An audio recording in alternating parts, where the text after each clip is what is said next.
What's going on, everybody? How is everybody doing today? Just making sure we are live everywhere and everything is working. All right. Let me know how the audio is, how the video is. What's happening, everybody? Let's see. Are we good on Twitch? Okay, we're good on Twitch. And we're good on YouTube. What's happening, everybody? Pinned comments. There's a pinned comment at the top of the chat. That's how you can win yourself some Polymaker filament. Every stream, I'll mention it a couple more times. Only a few folks in here for now. But how's everybody doing? I couldn't do yesterday. Could because sports. So we're doing today. And let's see what we got here. There were a couple early birds in the chat. Can I pull that stuff up? Let's see. No, YouTube doesn't ever let me scroll back to the very top. I do see Mike's 3D shop up there, but that's as far as I go. I know there was a couple others. JP, what's happening? Wick Central, Tiger Flyer, what's happening, man? How do I mention this name? It's this face. Hello, everyone. Going DH, what's happening? JP? He's behind me, isn't he? This guy? Every time. Marquez, what's up? Today we have a bunch of random things to unbox that have been piling up right here next to me, and I got fed up and ran out of space. So I decided that we're going to unbox them and just hang out a little bit. I have a video coming out tomorrow morning. If you are a member to the channel or a Patreon member, you already have access to that video. So, you know, that's cool. I worked really hard on it. I know it's like 5 or 6 minutes long, but I probably put more work in that video than I do in my like 30-40 minute videos, to be honest. I've been trying to do more like video editing and like making things look better and professional. Been, you know, trying to figure out the camera a little bit more, trying to figure out the audio a bit more, trying to figure out transitions and all that fun stuff. So I still love doing my intros. I still love my background music. I know not everyone likes that. And if you don't, keep letting me know in the comments, because at some point I'll tweak it to the point where you won't even hear it at all. But I've reduced the audio on that, all the fun stuff. So Yeah, man. Okay, so once again, there is a pinned comment at the top of the chat in both on both Twitch and YouTube. There are some sponsors to these live streams. Multiboard is a sponsor for the whole channel, but PCBWay has a sponsor spot in these live streams. So at some point towards the middle/end, we'll talk about PCBWay for just a minute or two. And Polymaker sponsors the live streams by giving you guys a spool of filament. So that's what that pinned comment is right there. So if you go to that, it'll take you to this. And then here you'll notice 4 people have already set it up. And that's how you win. At the end of the stream, I'll pull a name and you guys will get some filament. Pretty cool. And an awesome way to give back. I am trying to figure out why my camera, my main camera, this one, is darker in this view over this view? Or is it the same? Let me see. Let's turn it up just a little bit. Let's go about that light, and let's see what that ended up doing over here. Okay, we're good. We're good. It looks good. I was using these cameras to shoot a video, and when you're shooting a video and when it's not in a live stream, it looks a little bit different. There we go. We'll brighten this one a little bit too. Zumi's not in here yet, I don't think, but she had a really good suggestion for my brown poles over there. Oh, you can't see it. Well, you can. It's right there. So this pole right there is brown. And I was going to paint it black. I have 2 of them there. But she suggested wallpaper. So I bought some. I bought some like textured black wallpaper long enough for 2 poles. So I'm just going to wrap them. That should be cool. So thanks, Zumi, for that. When she comes in, we'll have to make sure we tell her. Audio, video, good. All right, cool. Thank you. Looks good. Sounds good. Awesome. Thank you. Did you catch the multiboard guy on Next Layer podcast this morning? I did. Yep. Keep in mind, you know, I've talked to him a bunch. Like I've had meetings with him similar to that podcast, but just between me and him. So I'm caught up to all the things. Was there anything specific you wanted to talk about? He's a really open guy. And he definitely gave out a lot of information about his plans, about what's happening, all the updates. I'm a huge fan of the potential of those packs that they mentioned. I know like whoever was in the comments like during the live stream said that they particularly weren't, and Jonathan also said he wasn't a big fan of that, but I think that's incredible. I can set up, like, let's say that video I just did with that IKEA panel, right? I could just make that IKEA panel thing a pack, and you would just be able to grab it. Like, you know what I mean? If you didn't want to go all over the place and put those pieces together, you could just, like, get it. Like, you know, it'll have enough pieces for everything. I just think that's pretty cool. But, you know. Ads, hold, please. Yeah, no worries. I know ads do that. While the ads are going on, so as you can tell, some of these things are open already.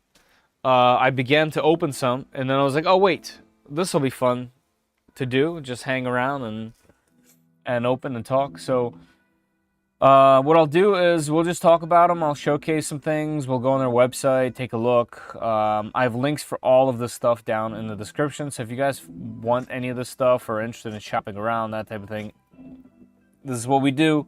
You know, we got the links in the description. They are affiliate links, and they give us kickback for showcasing products. So that's what we're gonna do. Yes. What do you think about them being open source but trying to monetize? So they're not necessarily open source, and he was open with that about, you know, to me from the very beginning. Like he wants to protect the IP because he has huge plans beyond what beyond what we like even think about. So you know, he's not out to get anybody, and obviously, as you can tell, you can go on there and get all of the raw files, like step files, and use them for your designs. He was just, one important point about that is if you do, and I've remixed the design several times, you have to make sure that you select the proper licensing underneath, because like he was saying, there's companies out there that are trying to take it and injection mold it, for example.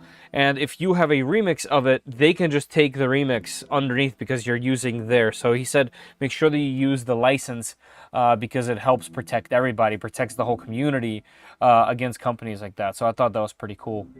Hey, Zombie, how you doing, man? I haven't seen you or heard you in a minute. I haven't had time to pop in on any streams either, unfortunately. But hope you're good, man. Hope you're good. So yeah, I honestly, pretty much everything about the whole thing excites me from start to finish. I don't know. I just think it's really cool. You know, I'm no, not businessman. That's not the right word. I'm an entrepreneur as well. Like, you know, I've been doing my own thing for many, many years, for almost as long as I can remember, pretty much. So I can relate to his logic and thinking behind everything. And I think it's really cool that a lot of his thoughts about it are still in the community, which is different than a lot of other companies. So it's not open source, but he gives all the source files. I don't really understand that. It's so that so for example, if it's true, if something is truly open source, all you have to do in most cases is just credit that it's open source, or in some cases not even credit, and just make sure that the thing that you took from the open source is also open sourced itself.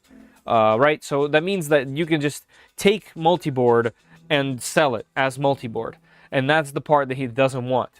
And I understand that. That's, you know, he's like, you know, he's not trying to stop you from building your own thing from it. He's not stopping you from remixing it and making it your own. He's not stopping you in any of the ways. The only thing that he's really stopping by doing that is so that you can't just download his files and re-upload them as your own. Or take his files, injection mold them, for example.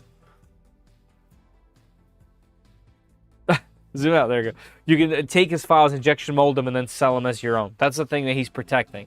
So at the end of the day, if you're not trying to steal the whole thing, or kind of like just literally just take it for free, then it doesn't matter. Then everything that we want as a community, as a 3D print community and enthusiasts and remix culture and all that stuff just still plays a role. And you're also protected if you decide to make something and start a business over. That's kind of what he was mentioning. Like, for example, I don't know, if you made some kind of, let's say you made a wall pack for a garage, like a starter pack for the garage. It's everything that you need, all the files that you need for you to go from just filament to having a wall set up in your garage. And like you started that and you started, you know, selling that and making money. And then someone came along and because it was multi-board, they just took it because multi-board's open source and they just put it, you know, they started selling it somewhere else and you just got swept. You know, you got rug pulled essentially. So that's what he's saying. He's like literally protecting that and protecting the thing itself because he's investing everything he's got back into it. That's cool, man. You know? So it's cool. Yeah, it's been a while. I agree. I've set up. I need to go deeper into multi-board. Just don't know what I want on the wall. Yeah, that's really the biggest thing, right? It's figuring that out. It's definitely a stopper. But I do suggest just at least printing the wall pieces themselves, because what'll happen, and what happened to me, was you'll be like, oh, you know what? That'll work really good on it. And you'll already be set up instead of like, oh, now I got to plan this entire thing. So I would suggest at least starting the wall part itself, and then the rest I think will come to you. So, hey, Tulsa King. What's going on?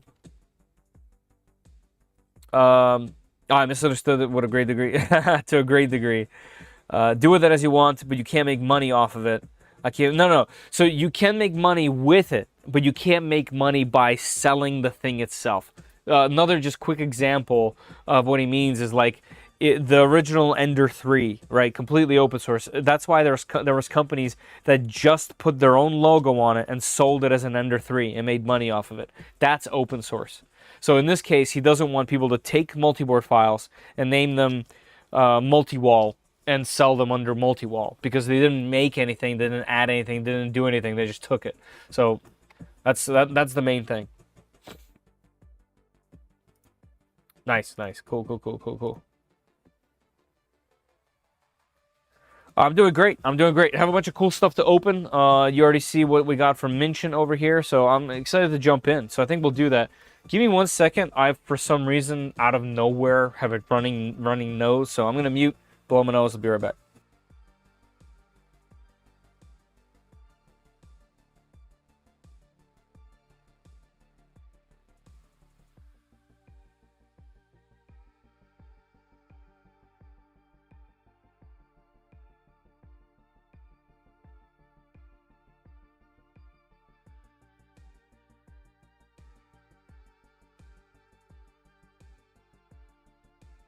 Fantastic. Fantastic. Hope I'm not getting sick. Anyway, so yeah, let's just jump right in. There's a bunch of stuff to get through. Like I said, I'm gonna have links for everything down below. As always, guys, if you want to support the channel, you can click here, and by click here, I mean take a picture of this. It'll take you to 3dprintsos.com, and there you can buy some cool merch. I got some fun shirts that you can buy, some hoodies, some cool things like these large mouse pads, mugs, and some game consoles that I make. Cool stuff, so check that out. That's 3dprintsos.com. All right, let's jump right in. What do I have on here first? All right, so first we got some cool things by No-Clogger, right? Is that what it is? That's what the company's called? That's what I was trying to read while stumbling on my words. No-Clogger, right? All right, let's just click into it. Yeah, No-Clogger. Okay, so that's up here. So No-Clogger, I talked to them a long time ago. This has been in the mail for a while. Here, let's do this. So what I have from No-Clogger is the T-handle tool. And it spins really cool. I've been fidgeting with this thing for a while. You guys might have decloggers that look like this from some manufacturers, or maybe like this from some manufacturers, but here's how they all end up. They all end up really bent, and most importantly, on the ends right here, they are not sharp. This is just essentially a rod. And what No-Clogger has done is they made it very sharp. That is a pinpoint. And this piece right here is at the same angle as a 3D print nozzle. So when you take this thing, and you can actually get the depth correctly and set it up so you know how far to go, all that stuff, you can get the clog all the way out. So get your filament, get your nozzle really hot, and grab this T-handle, put it right there through your direct extruder, and push all the way down, and it should get it unclogged all the way to the tip right there. So that's pretty cool. Piercing tool, yeah, piercing tool. And they have a little piece on the end that helps, and I like to hold and spin this thing. So a neat tool. This part is 3D printed. I must say the quality is really, really good. Like, the quality of the 3D print itself is sellable, if that makes sense. Like, it's a fantastic print. Whatever machine settings or filament this is, fantastic. I don't know where I'm going to hang this thing yet, but it is definitely a welcome tool in my arsenal. Maybe if I take this out, it'll fit here. It does. Okay, you know what? I'm going to put it there. That's where it's going to stay. And this clogger tool can lay there for now. I'll put that in there. Okay, so that was the No-Clogger T-handle. And it's $18. I guess it's pricey for a declogger tool. 18 bucks. But if you're buying a bunch of stuff, tag this on, and you know you're gonna have a quality tool. There's other tools that are similar that are out there. But yeah, so check that out. It looks nice, feels nice, looks like a good quality piece of kit there. And then they also sent me this, which is a Prime deal today, and it's $10. And this is professional grade CA adhesive. Looks like it can bond PLA, ABS, PETG, resin, and more. Let's see. Can it do... This says PETG right here. So that's cool. It does pretty much all the most common filaments. And it's $10.99. Here, let me take it out of here so you guys can see the 1.4 ounce bottle. And you know what's interesting about this this whole thing is like, why is this a No-Clogger product? Well, I saw this on their illustration. Their tip in there has a metal rod sticking out, similar to the No-Clog tool, and it has a non-clogging tip. I thought that was pretty clever. Here, can't I pull that photo up? Let's see where that is. Yeah, right here. See that? So the lid itself is a clog-free design. I thought that was kind of cool. Good reviews too. So yep, that's by No-Clogger. Also, guys, if you go on their website, by the way, links down below. If you go to No-Clogger,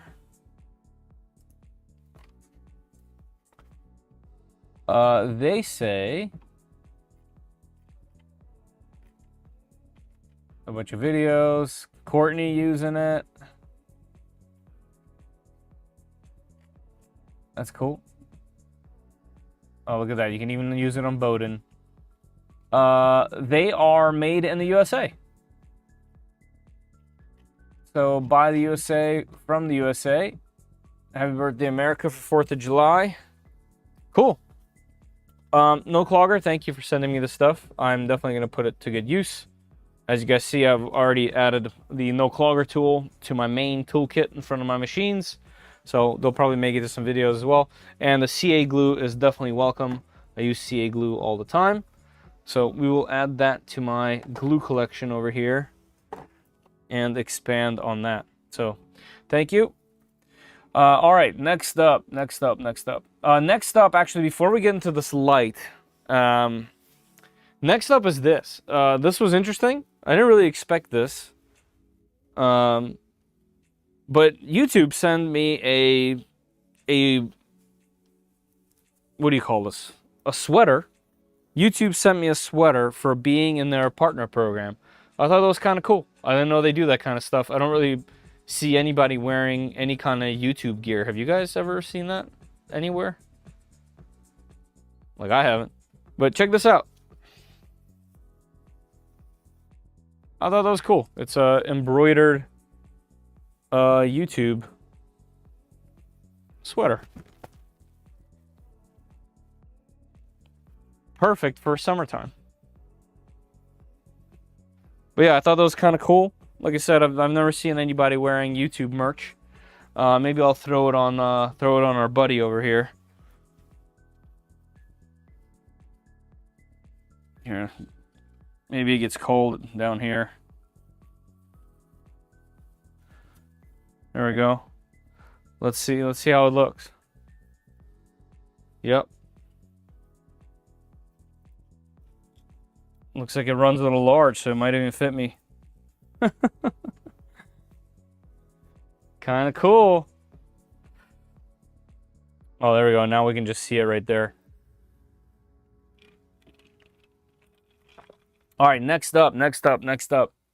So I just thought that was neat. Next up is this product by Photulex. Photulex.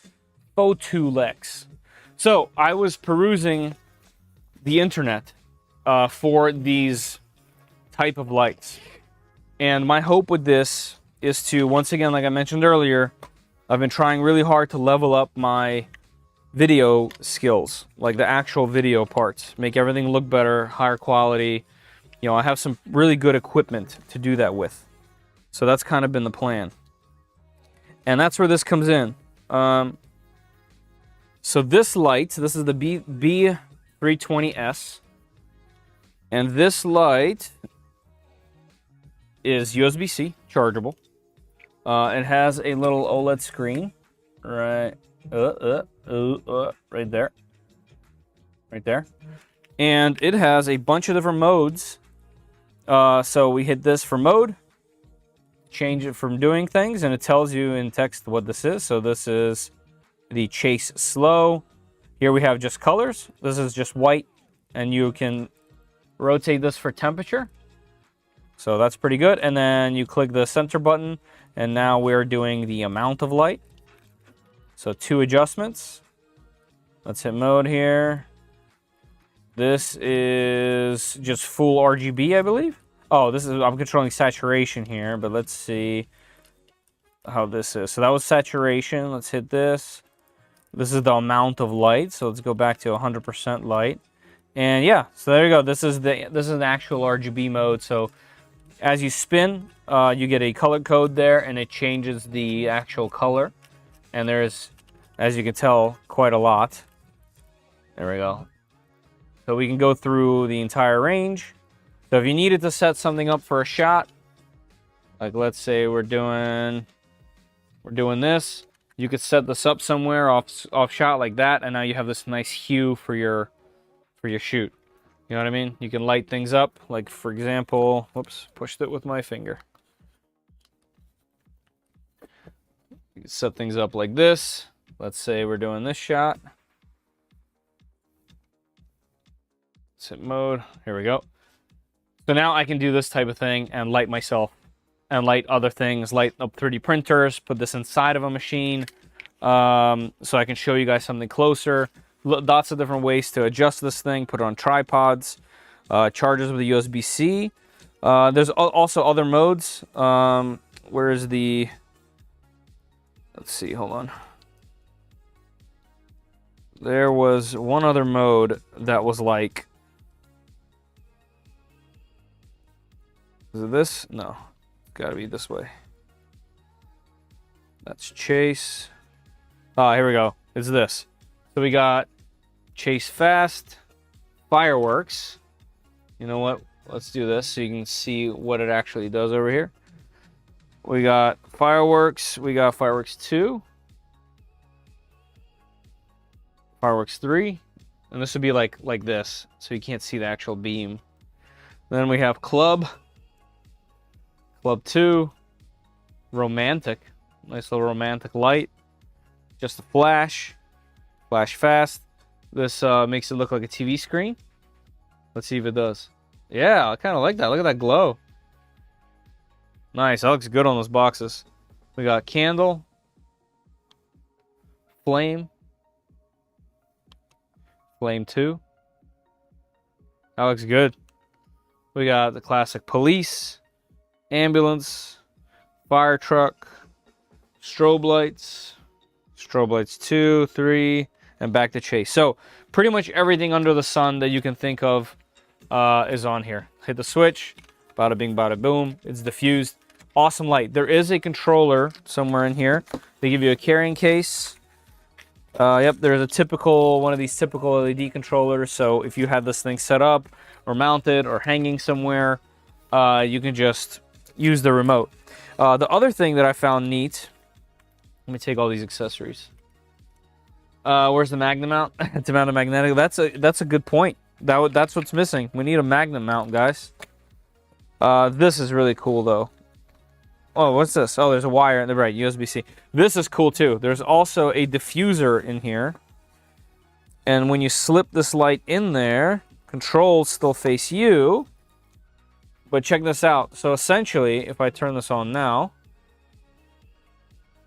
whatever light we had, you can see is now extremely directional. So for example, I can have this thing by me, but this thing is lighting up in front of me, right here, right there. It's lighting up down, but it's not hitting my face at all.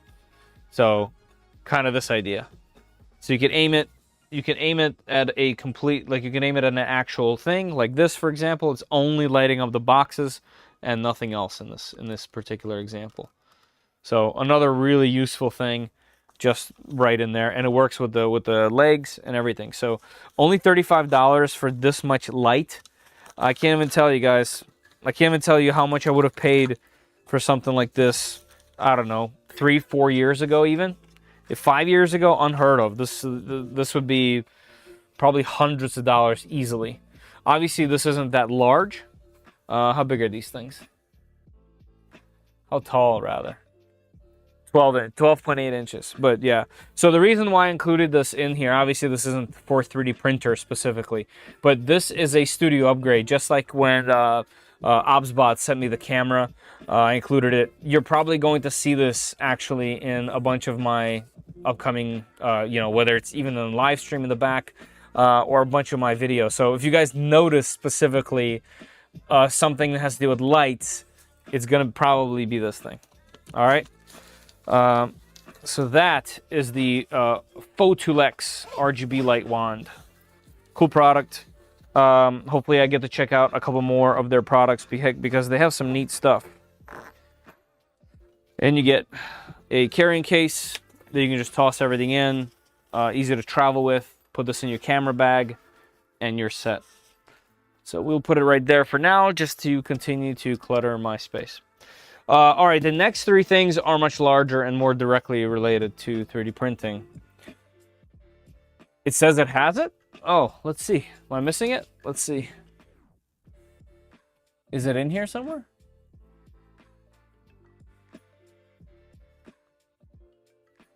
Lightning supports magnetic attraction? Let's see. What do you mean by supports? Oh, yeah, it is magnetic. It's magnetic by itself on the back. Like, it's magnetic, like, itself. So, if you needed more light while you're working, oh, man.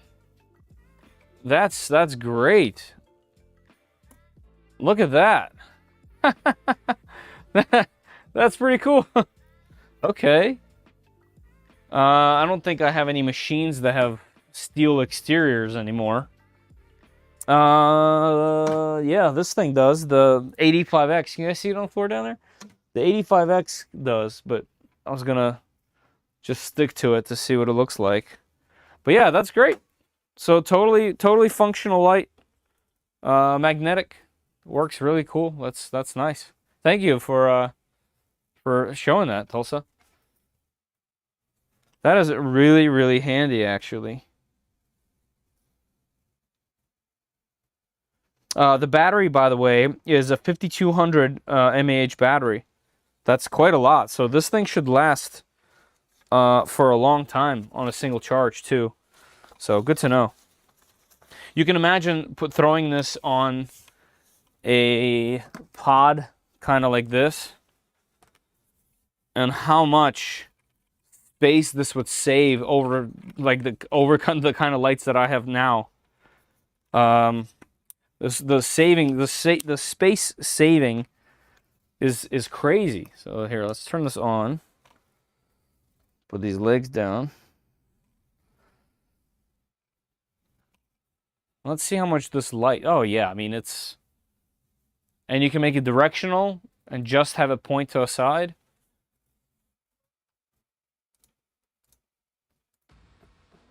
Pretty cool. I dig this. Yeah, that's great. So yeah, guys, if you wanna step up your whether it's your studio or your setup, or you need a work light that's really universal in what it can do. It can even hang from the wall if you guys saw that other mount. This is a great pickup for $35.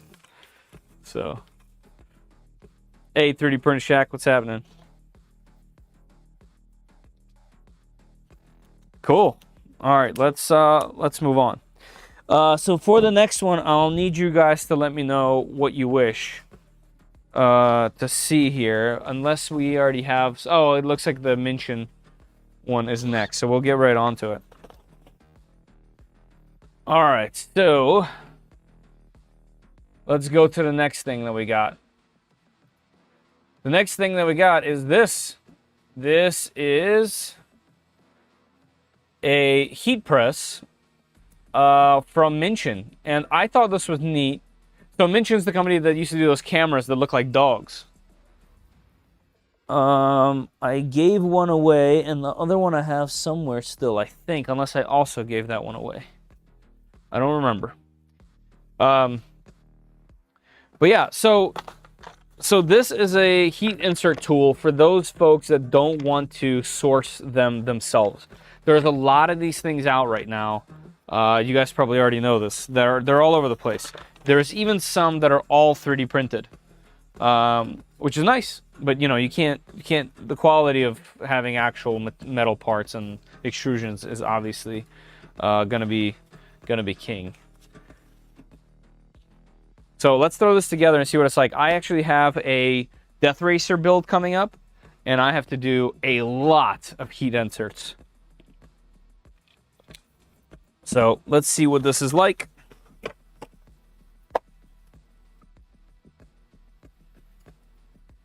All right, so right on top, it's called the Nudo Press. Scan to watch unboxing video. Scan to access the full instruction manual. And we have a partial build out here. All right, let's see. Oh, so this is one of those, that has a lot more tension than I expected. I was going to say this is one of those hard holders, but it's not. That's definitely a lot of power there. So these are 3D printed parts. I don't know what I expected, but based on the shininess of this black, I'm going to say that this is PETG. What do you guys think of that? I'm guessing this is the top handle or something like that. Let's see. Let's see what we got. This is the actual iron itself. Looks like it's already going through this. So you can just move it down and we're set. Okay, so it's actually already pre-assembled. There are bearings and rollers in there. There's 3 of them. One is eccentric, just like you would find on old Enders and such. So that's adjustable. Very good prints. The quality on the prints is great. Here, let's rotate this iron so that the front of it is visible here so we can see the readout. As far as this iron goes, looks good. Looks easily adjustable. Looks like it has replaceable, repairable parts. Yeah, okay. Nice so far. Oh, wow, okay. That's way heavier than I expected. So also that same shiny PETG. Looks like there's some assembly, and we got some multicolor. This looks really good. Very high quality print, actually. So this is a drawer, looks like. Okay, okay. So we get inside, we get the actual tips.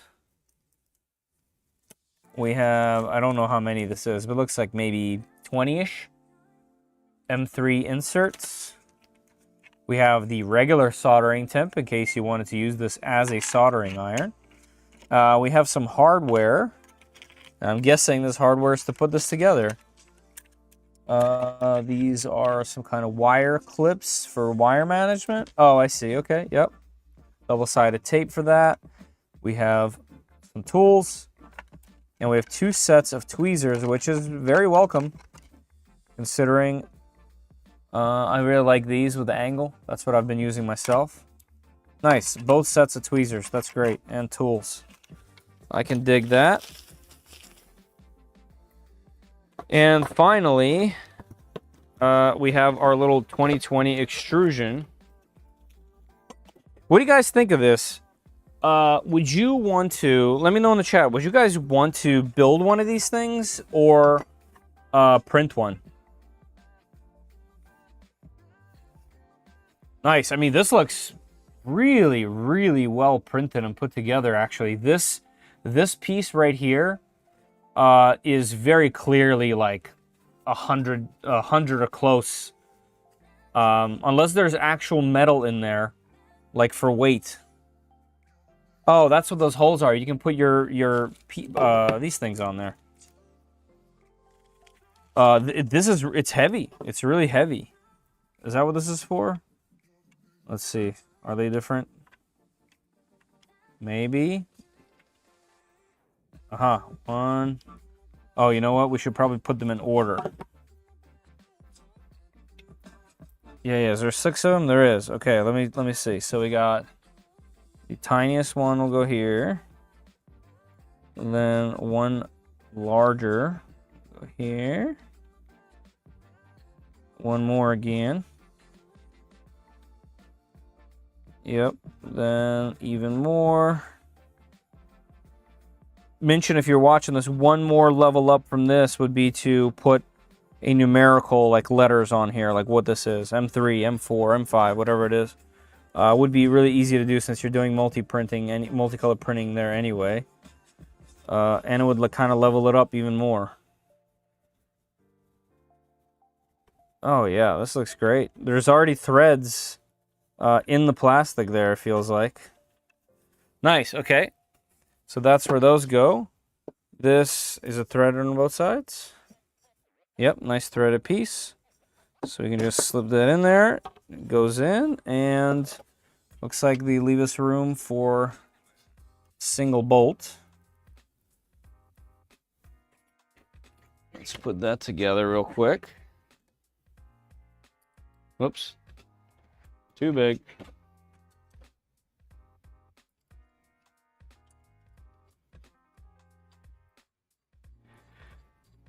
So yeah, I usually don't use one of these and specifically just use my soldering iron, but this is nice. This is nice for, like I said, for those people that don't want to deal with, you know, building one yourself. So let's see how this works. Oh, wow. Okay, so this handle has an entire incorporated piece for this. It actually goes down and fully clicks in here. So let's install this then. Let's see, we can adjust that. It's a little bit loose. All right, this would be facing this way. Clicks nicely. Let's put that bolt in there. And tighten this up. Okay, nice and easy. Then this guy, oh, where does this go? Oh, we gotta slip that in there, huh? This has to be slipped in there? Yep, okay, I get it. That's why I should look at instructions. I'm just kind of guessing. So this goes in here. Like that. There's a little slot for it. That goes in. Now we put the handle.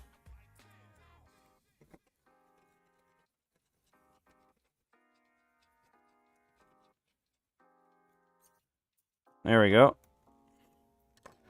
And upward. And click. Very nice. All right. Other than some wire management, this is ready. We got to tighten this up, and I'll do that in a second. So you just put it in, push down, and this thing gets out of the way, and you're good to go. Very nice. Okay. I dig it.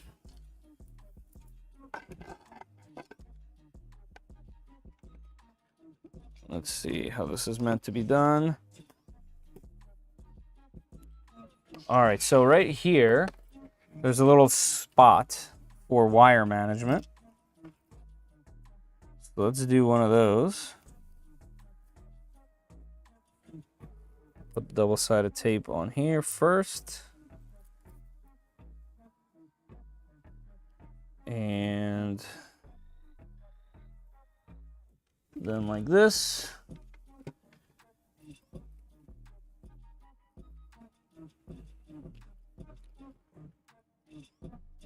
Here we go. Let's get this a little bit more loose.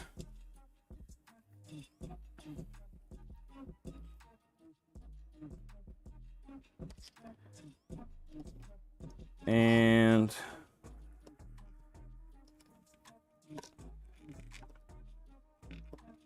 okay. There we go. And that's completely out of the way now. And you don't have to worry about the wire getting in the way. Very nice. Okay, so now we just need to tighten that one nut to tighten this whole thing together. Let's see if I have one. If I have a little wrench somewhere that size. From what I remember it being one of these. Let's see. Can I reach in there from here? Yes. And tighten.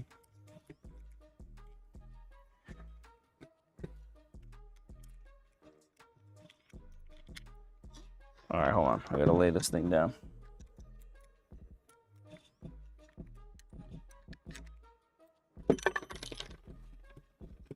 Is that tightening?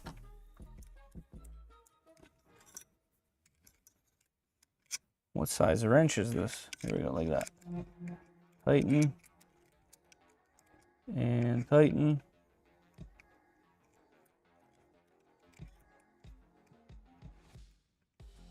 One more. A little tiny bit more. There we go. There we go. No slop at all. Oh, yeah. Cool. Yeah, that's a nice tool. That's a nice tool right there. Let's see. Adjust that to the center. Right there. That's great. Yeah, excited to try this thing. To see how fast it heats up and all that. I'm pretty happy with my current soldering iron. That's for sure. But this is looking good. And the fact that you can still use this as a regular soldering iron is quite nice. Nice little bonus. Let's see how this drawer goes back in. And the weight of the whole thing makes it feel a lot more legitimate. Yeah, very nice. That has a nice snap. Bam. Nice little snap to it. Plenty of weight. This is a good looking tool. All right, Minchin. I dig it. Nice little clean setup. If you didn't want to source one of these things yourself or figure out what's good or bad, this is a great way to do it. Yeah, like I said, these are 3D printed parts, but to me, they look really good, especially after adjusting that. It feels nice. Cool. Thanks, Minchin. This is looking good. Guys, links are down below for all this stuff. If you're interested in buying it on Amazon.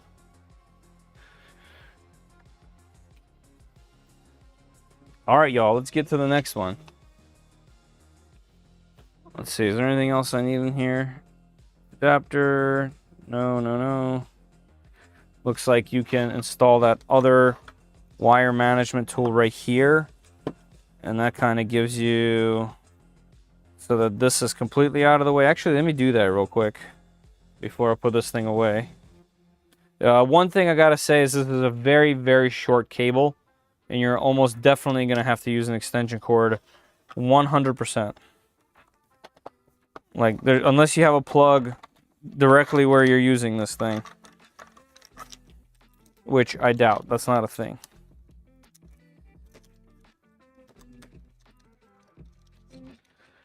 Alright, where's it at? Here we go.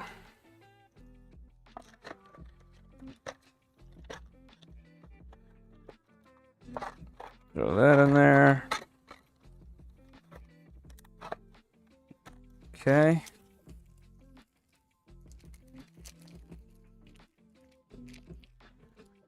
And I need a little glue.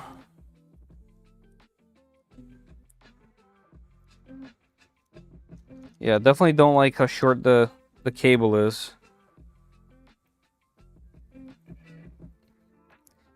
But that's a nitpick at this point.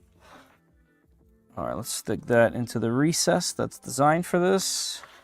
And let's see, so this is at the highest point that it's ever going to be, right? So let's put that in there. Put that up. Right there. Okay, and now you can plug this in. And now when you use this, the cable is no longer in the way, and it's nice and neatly routed.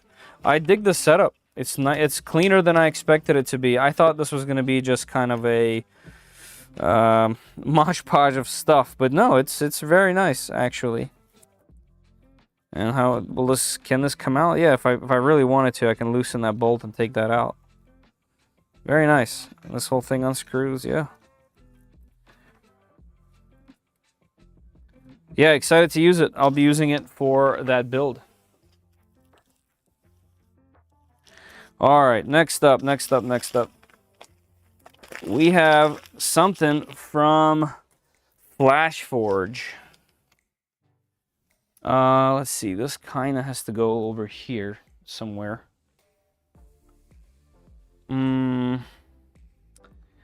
Let's put it right here for now. Right there. And look at that. I have baggies of inserts over here already. Okay.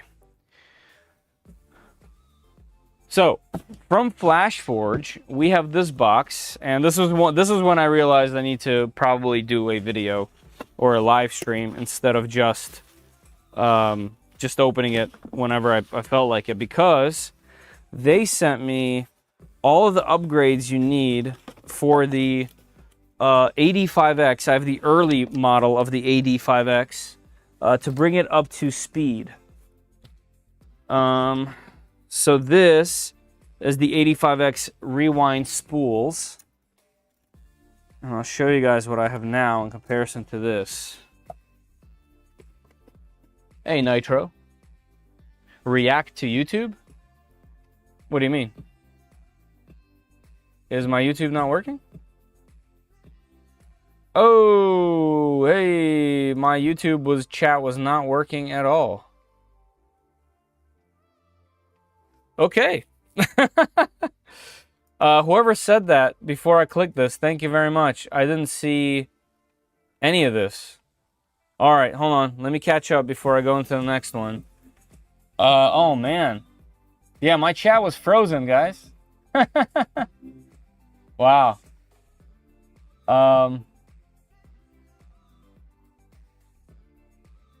Oh, well, you know, first of all, thank you. Second of all, let me go back and reread some of this stuff at least, right? I can't even scroll all the way up. Man, what a bummer that is. I should have paid closer attention. I just thought no one was in here. Clutch Kick, LTX Designs, Canuck Labs, what's up? F1 Hot Rod, 3D print sauce in the house. Nice. Lamrith, what's happening? Daniel, One Raz. Knox, I'm here. When did I win? Soon. The Stank Shank. All right, hold on. Let me get my adult beverage and catch up with the chat real quick. Man. Hey, 3D Odyssey, how you doing? Jack Faxon, sweatshirt. Yep. Words. Filter, what's happening? Hey, Chili Willies. Chili Wills. Hard for me to say. I'm a Creality fanboy. But I have to say, I just love my Bamboo H2D. Hey, man, nothing wrong with it. The Bamboo H2D is a crazy machine. Mine's broken. I have to fix it. They asked me to take off all the covers from the hot end to see if I can get it running again. So that's where we're at. But yeah, H2D is an amazing machine. I got to make a standalone video on that. Hey, Maker Viking, how you guys doing? Hey, man, I'm sorry, everybody, that I missed the chat. It wasn't moving, and I can't even tell if it's still moving in my chat, like above my head. Is it? Can't tell. Let me see if I can catch up, though. Hey, Dave, what's going on? How you doing, PTG? I don't know. I'm guessing, because of the shine, I'm guessing that it was PETG. I'm not exactly sure, to be honest. Oh, man.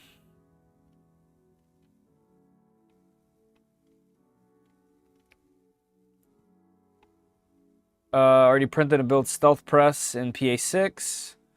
So glad I did. It's been a lifesaver with heat inserts. Nice. Yeah, good to know. I mean, I've been, like I said, you've watched me, I'm sure.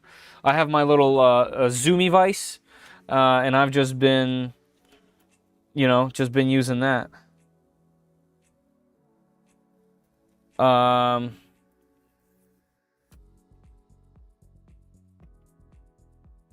Hey, Shrimp Father. Feeling under the weather, man. That's a shame. You're still here, so I appreciate that. Thank you for popping in. Hope you feel better, man. For information, life-size Captain Caveman is going to take 16 kilograms, 3 kilograms. Nice. First of all, Dave, he is 16 kilograms. That's 16 right there. I am 16 kilograms wide. Hey, Unity Mind. I bought one, but it was hard to put things that were curved. It helps keep them straight. Mine is all metal. Oh, one of these presses. Okay, okay. Nice, nice. Yeah, I mean, I like the fact that you can take out the heat set, the actual iron, right? And use it like handheld. That's nice. Canuck. Hey, Yuri. How you doing? Fetter's in deep thought. No, I just didn't see this. Hey, look at this. Look at this. Thank you so much. I appreciate that. Hey, nice. Thanks for joining, Canuck. I appreciate that. And now you get to see the video that's coming out tomorrow for all the regular folks. So go ahead and watch that. Two's number of platforms Fetter's streaming on. Fact. How long is the cord? Lamatooth, it's very not long. It's maybe like 1.5 feet, 2 feet. Like it's really short. Is he polymakering us? It's a recorded stream. That's hilarious. You know what? That's good. I wouldn't have noticed. Man. Hey, Bearder Printer. Hey, thank you so much for the $5 donation. Man, I missed all this. Man, Bearder Printer, I am so sorry I missed that. Man, I'm really bummed about that. I just thought you guys hated me or something. Dang.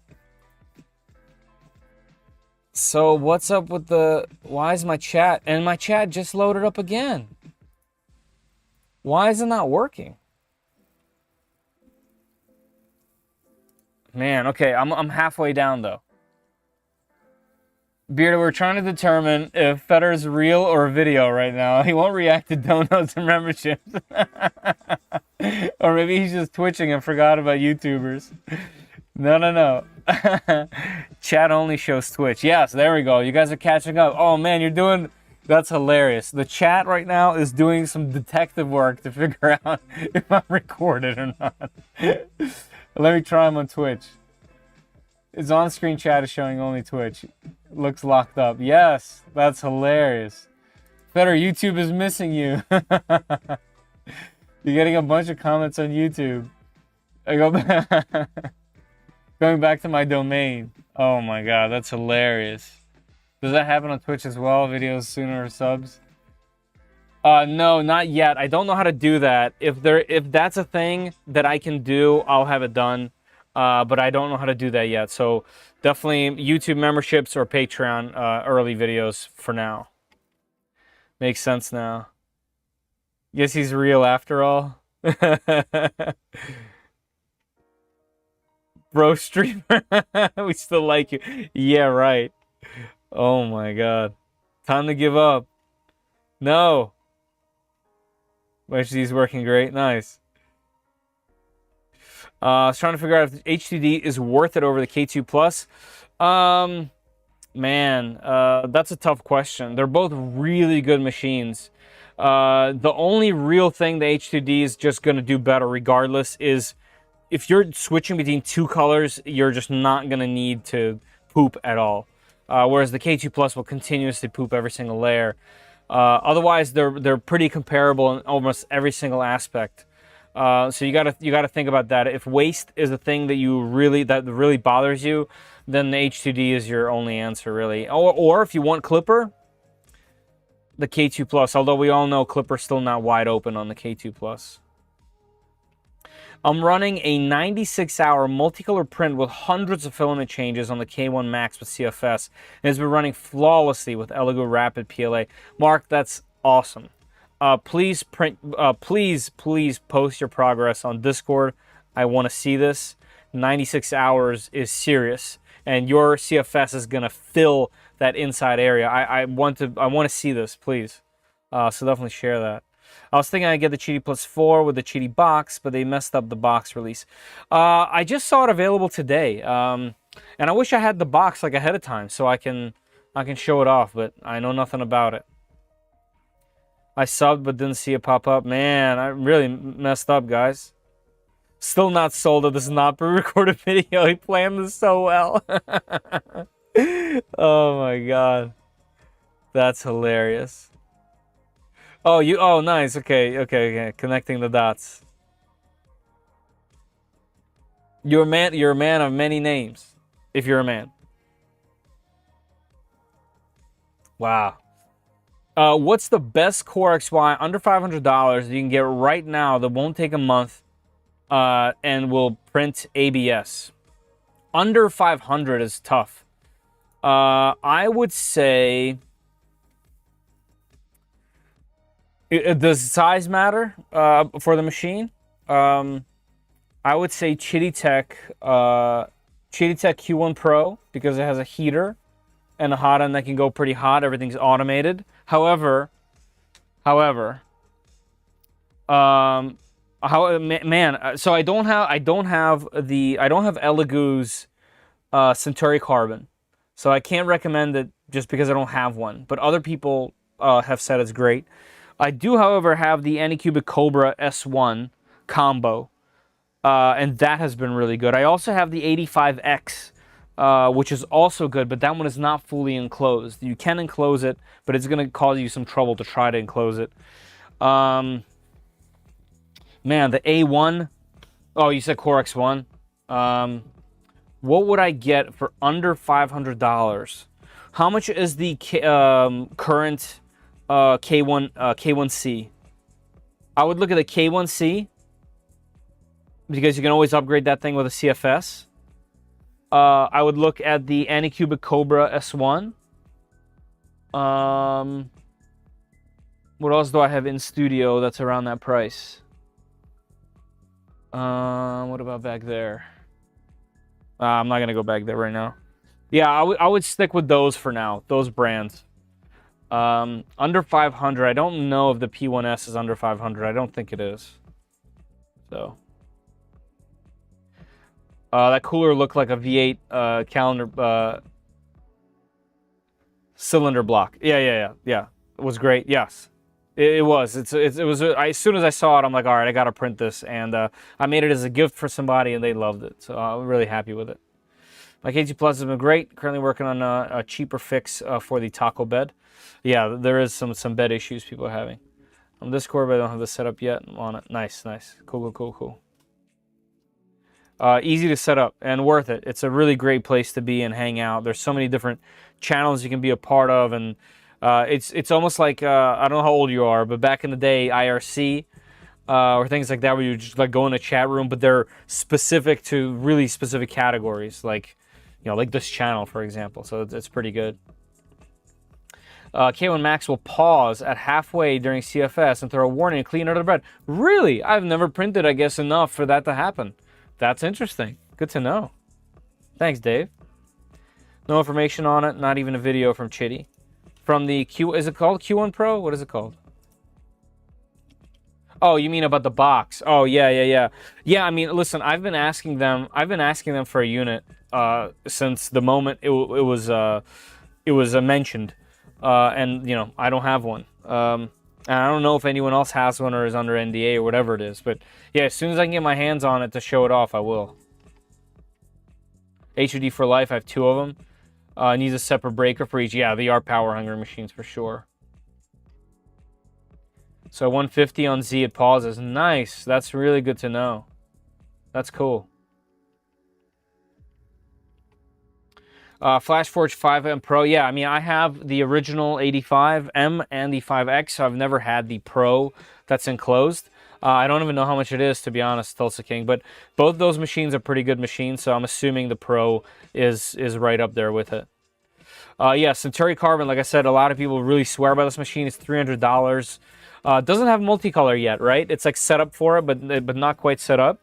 So that's why, Dave, that's why I mentioned the Creality machines, because the K machines are cheap right now and getting cheaper, and you can upgrade them with CFS right now. and they're really good. Like, they're great machines. They're, you know, you can customize them with Clipper. There's a million modifications for them, and they're really fun, more so than the Centauri Carbon. So yeah, I would say that's hopefully that's narrowing down the list there. P1S is 500 pre-tax and shipping. Oh, pre-tax and shipping. Okay, because that's also an obvious contender. Hey, JNR. Hey, there he is. Layer by layer, what's happening? I have the Centauri. It's official. Nice. Yeah, I don't have contact with anybody at Elegoo. I've tried to message their general emails and their social media, and I've never heard back. So yeah, if any of you guys know or have a contact with email or email contact with any of them, shoot me a message. I would love to chat with one of them and get a Centauri in here and showcase that thing. Centauri will take a few months to ship still. Okay. Hey, nice. Rocket League. I used to play when it first came out. I loved it. Great game. Luckily, I didn't get too crazy into it. Because you can. I'm sure there's still leagues. The CC is a beast. I believe that. Doesn't have chamber heater. Yeah, that's also important. And that's what I was saying about the Chitty Tech. I can never remember the names. What is it? It's Q1, right?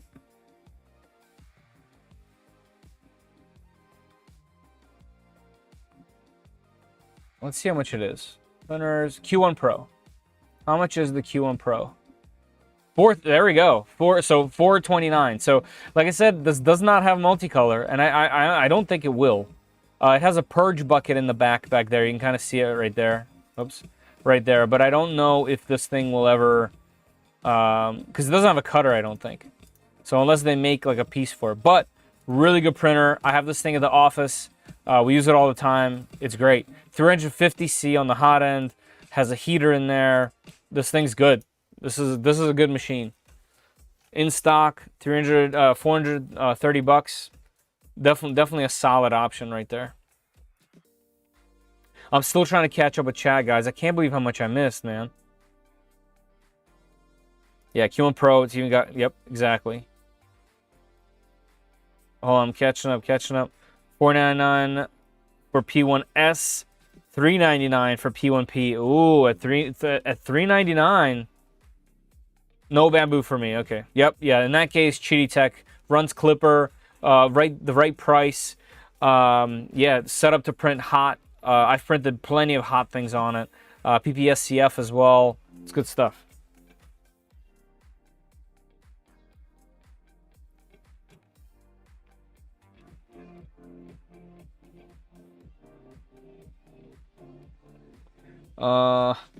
Let's say I'm old enough to remember MS-DOS and dial-up. Yes, good old dial-up. Yeah, I remember my parents specifically telling me not to get on because they would be like getting a phone call or something that's important, and I'd get on anyway, and they wouldn't know. It would take over. Dial-up would take over your current phone line. Hilarious. I believe that. I totally believe that. I bought the Chitty box on release and believe it should ship to me on the 15th. Oh, that's soon. Nice. Yeah, Knox, let me know. Let me know how that is. That'll be cool. Centauri Carbon is set up for MMU. Right, that's what I heard. It's set up, but it doesn't have one quite yet. Better they got the Centauri in Parkville? I know. I know. Layer by layer, I didn't know you were that local. I knew Dave was, but I didn't know you were that local. So yeah, you probably already know I'm in Bel Air. Obviously, you know because you're telling me it's in Parkville. I'm slow, man. Something's happening to my memory lately. It's way worse than it's ever been. That's what getting older is like. Maybe I should get more than like 3-4 hours of sleep.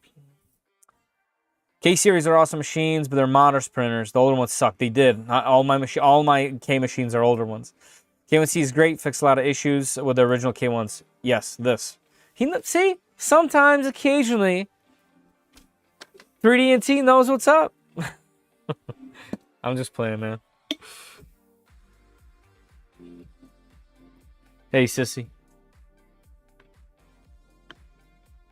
It does not have a cutter, right? I'm still rocking Chitty X Plus 3. Hey, great machines. I've had 2 of them. And now B Cuddy has both of them. Hey, Wilmar, how you doing? Flood him so he can't catch up. Nice plan. I haven't had a few problems with the Q1. The heater issue is real. Open electronics. The print head board doesn't stand up well to long, high-temp prints. Throws heating errors. I haven't had those. But yeah, I did print a little thing. Who made one? Mandic really made like a grate. It was so great. Horrible joke. Had to be done though. Someone brainworks. I made like a little grate for it so it covers it up. I got my new hot end for my Q1 Pro working great again. Nice. Good, good. More local than Dave, no shade. Nice. Good to know, man. We need to link up at some point.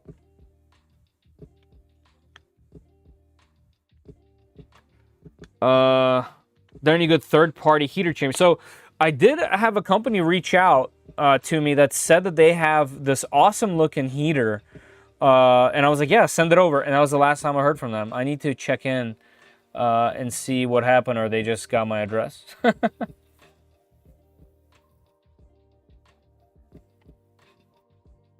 What's a 3D printer? Hey, Beard, I don't know if you saw, or I was catching up. I missed the entire chat thing, so thank you for the dono earlier. I really appreciate it. Ah, yeah, that's a thing.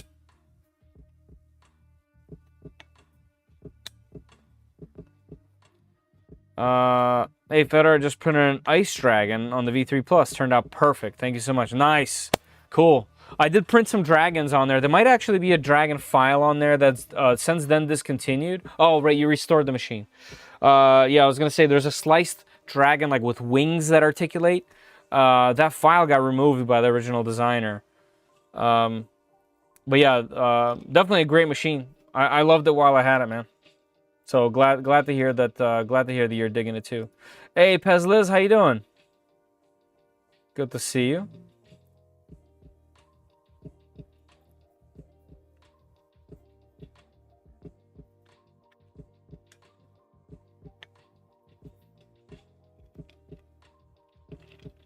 On your live stream a month ago, yep, did the K1C gantry. You talked to the creator about the upgrade, running a software with a CFS. Did you get that going? Did he give you a link tutorial? Yes, he gave me a link tutorial. It wasn't the K1C, it's my K1 Max. And yeah, I just had to do other stuff. Like I have to get more videos out. My floor is covered with machines and projects, and that's why this thing's kind of just sitting here for now. I am going to do probably a live stream at some point when we get into the software and tune it. It's ready to go. It's broken in. It's literally just ready. I am going to print a new duct by Retro himself. Probably. There's also another one I'm looking for, looking at called Skeletor. So I'll decide on which one, and I'll print it, and that'll be the final, I guess, version of itself, and then we'll tune it. So that's the plan. I also have the same plan for the Micron, multi-tool headed Micron to finish as well. I started too many things, and now I'm kind of just reeling them in, you know?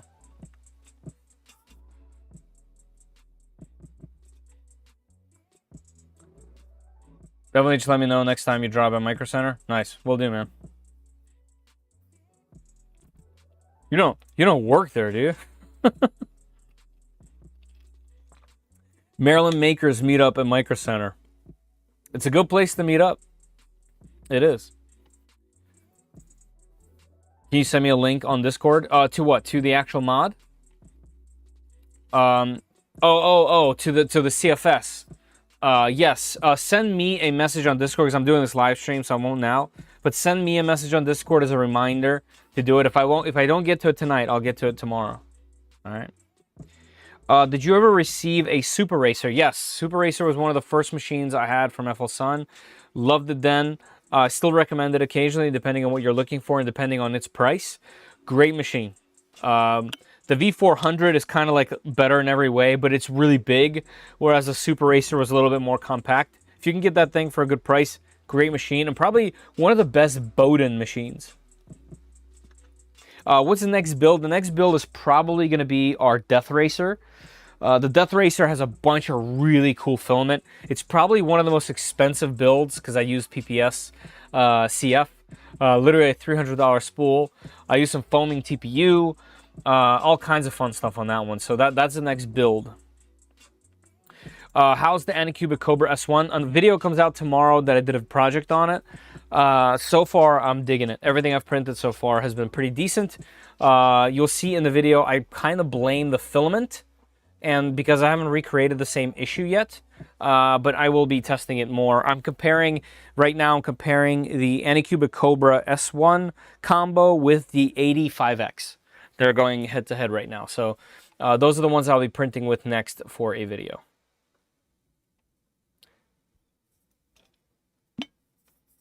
Hey Kenneth, how you doing?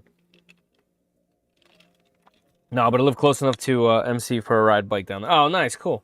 Yeah, I have a buddy that lives close too. I used to live in Towson, I guess years ago now. I lived there alone after college a while, and I lived there in an apartment with my now wife for a little while. So I'm familiar with that entire area. She lived in Parkville as well, so we're all around there somewhere. Nice, yeah, cool. Make sure you check out the new rules for the Death Racers. Oh, God. Really?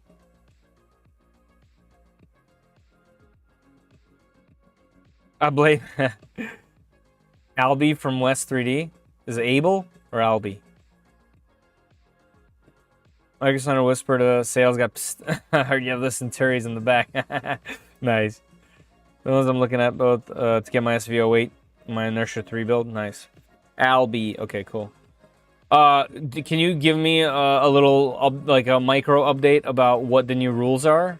Because if I build this thing, so I'm building it right now with the double swinging.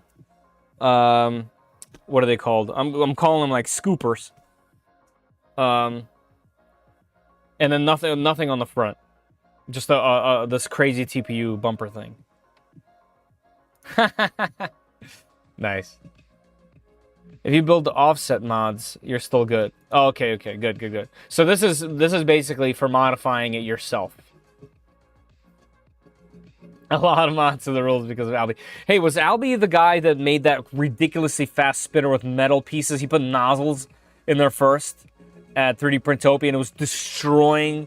It was literally disintegrating everything it touched. And then he got in trouble first, and then he got kicked out. Was that the same guy or a different guy? The two arms are fine, but there's now a distance. Oh, that's good because I made it smaller. Okay. Pirate ship. Oh no, I don't remember the pirate ship. That must be new. He had a Viking ship. Oh, okay. Yeah, I don't think he was intentionally cheating. At least the guy that I'm talking about. He was saying, because I briefly talked to him, he was saying that someone else in a previous death race had some metal parts. So he didn't know that that was a thing. And when Sam saw that it was metal, he kicked him out. I believe it to a degree. I mean, he knew what he was doing by putting nozzles in a spinning thing, So I get that, but it is what it is. It's like in NASCAR, that one guy that rode the wall and won. Like until that rule wasn't written, it wasn't illegal. Looking up. Man, I pictured it perfectly. That's hilarious. Took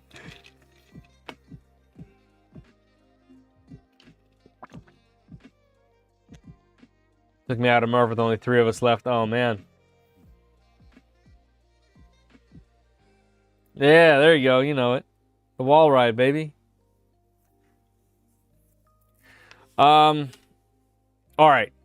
Let me reel this back in because I was over here distracted. Now the chat's working, which is nice. I don't know what happened or why, but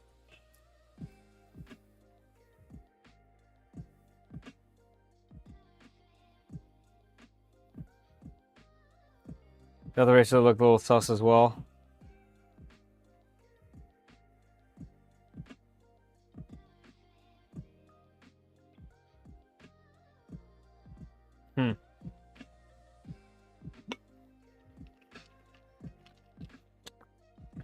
All right, let's keep going, guys. So I'll keep opening stuff. So this is for the AD5X. This is the stuff that's going to catch mine up with whatever the current sets are that you can buy. So what we have on screen right here, the AD5X for $400. I thought it was more than that. $400, save extra $30 on all printers. Code PRIME2025. Interesting. So $370? That's a pretty good deal.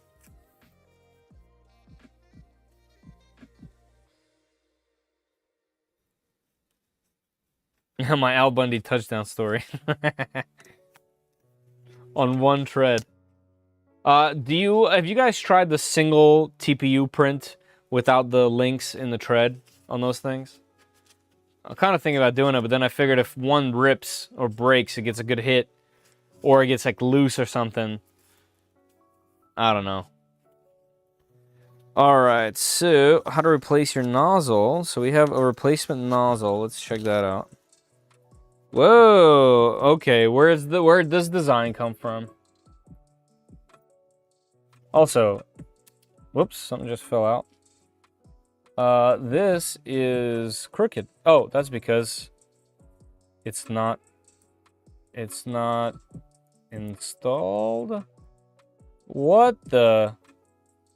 Wait, what? This is on magnets. Oh, okay, interesting.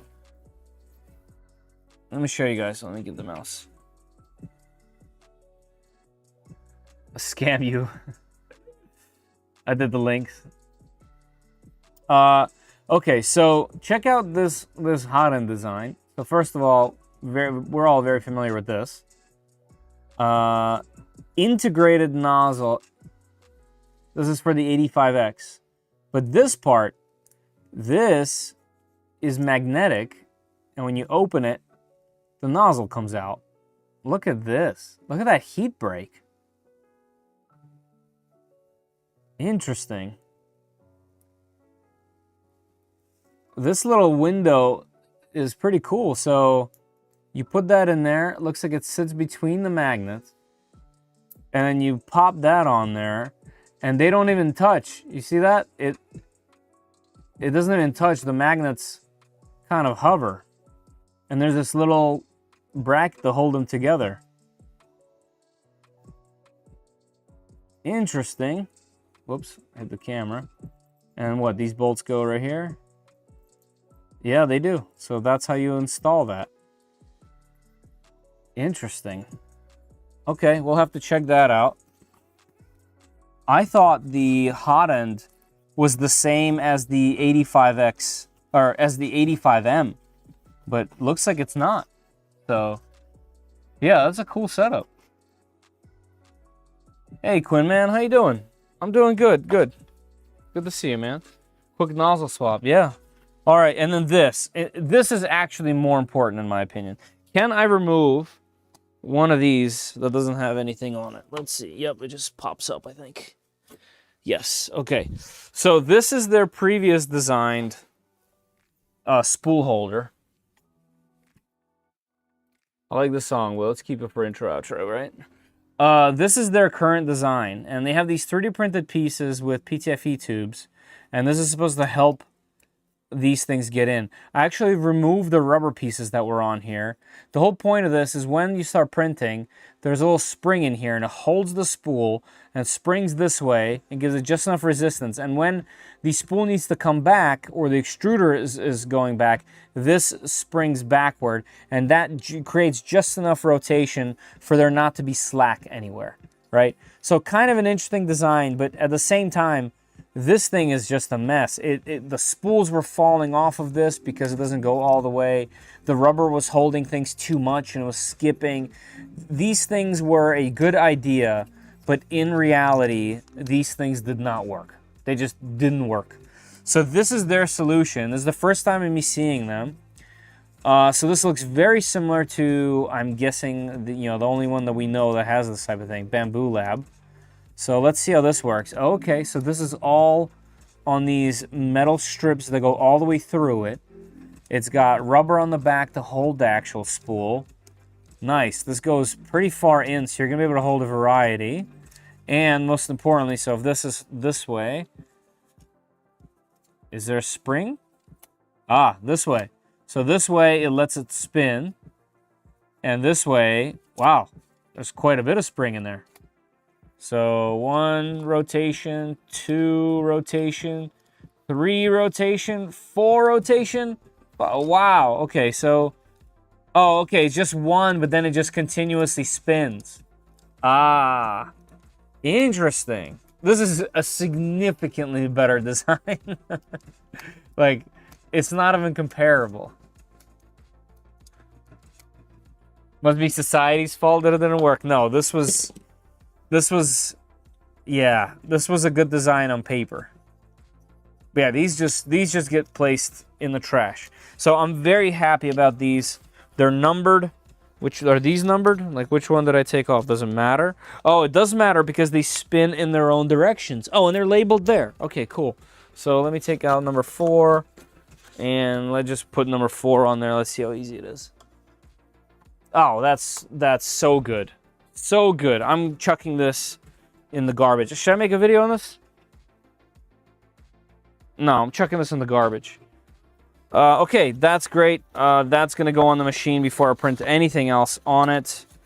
Same with this interesting nozzle. Okay, thank you, FlashForge, for doing that. That's fantastic. Man, first of all, cheap machine. And that's good. It's been printing great. I printed some TPU on it last. You guys will see in the video that comes out tomorrow morning. Printed some PETG on it. Printed out perfectly.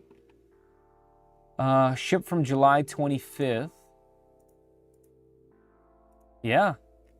You know, one question that I kind of want to have for them is, can we get a coupler right here that has 8, and can we get another one of these on this side and with 4 spools on that other side? Why is this not a max of 8? What's stopping this thing? That's what I want to know. It's running a version of Clipper, so we all know it can handle more. I think this needs 8. I think this needs 8. And it can be a kit. It can be a kit that you slap on there. It would be super easy to install and make this thing have 8. I think it would instantly be a more captivating design.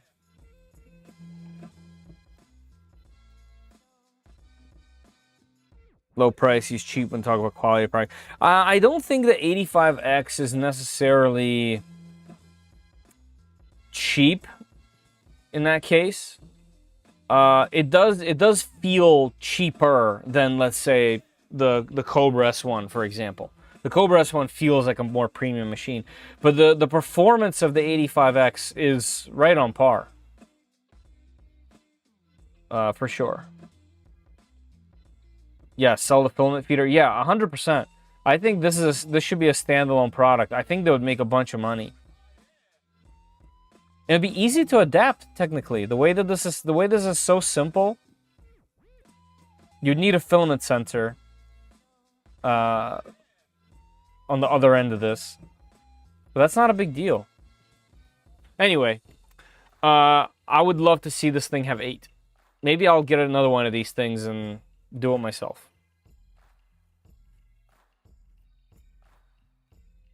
They're cheap. Oh, excuse me. They're affordable. Fairly, yeah. I think it's a fairly easy upgrade. Hey, AFM, what's happening?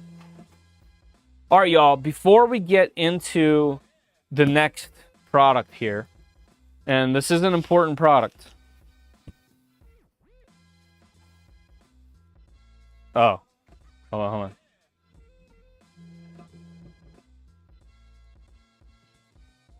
Huh? Huh? Huh? What do you think? Before we get into that, we gotta do some sponsor stuff. First, let me get my AMS. Funny enough, my AMS is currently sitting on top of my K1 Max. Let's remove this and bring it henceforth.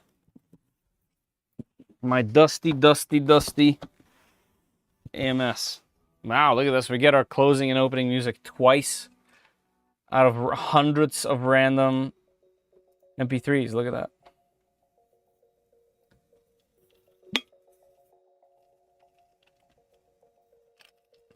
Upgrade all the things, I know. I built my AD5X enclosure tonight. Just waiting on panels to arrive. Send me a link, please. There's an enclosure for this? I thought the sides you can enclose. Can you enclose the top? Cheaper than just putting a box turtle on the CFS on my K1. Oh yeah, then the machine. Yeah, the whole machine is cheaper than the CFS and a kit. That's true. Yes, I did get it. I have a prototype. Yeah, let's install it and see what it's all about. We have some time. Yeah, the IBOS is a really great system. Really great system. I want to know when the pricing on both of the units goes to, you know, what's it called, opening pricing. This one is just a hair cheaper, but this has one zone essentially. The IBOS one is a little bit more advanced than what it does and is. But Sunlu has the name, has the following, has the reputation. Sunlu was one of the first companies that ever reached out to the channel, by the way. I'm talking like from when I had well under 1,000 subscribers. So there's always that. Maybe I'm a little bit more biased. You got to keep that in mind. Still don't know why Bamboo can't do that with the A1 Mini Use 2 AMSs. Yeah, I don't either.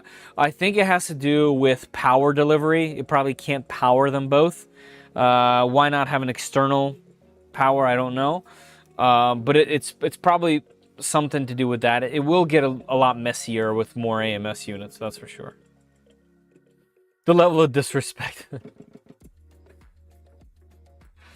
FlashForge now has an enclosure available on their website. Oh, I didn't know that. That's cool. Let's check that out real quick, because I have it open. You know, these things move fast, and I don't follow just one company, right? I like try to kind of be everywhere.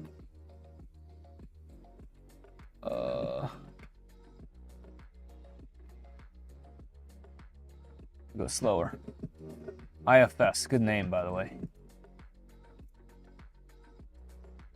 Easy to use, unbox, assemble, switching filament. 99% resume print success rate. Interesting. Quick release nozzle. That is a really cool nozzle. Rapid printing. It does print fast. That's for sure. Precise, true multicolor. Okay.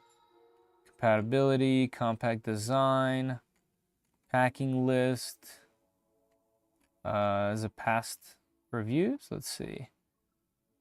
Pro.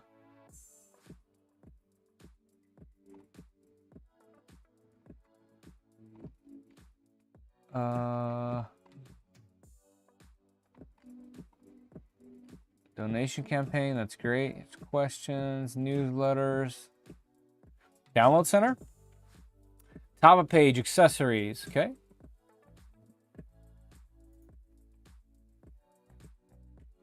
AD5X enclosure kit, $50. Oh, I see what they did. Guidance video. Oh, look at that. Oh, yeah. That's a tall boy right there. Interesting. Interesting. Is this one panel?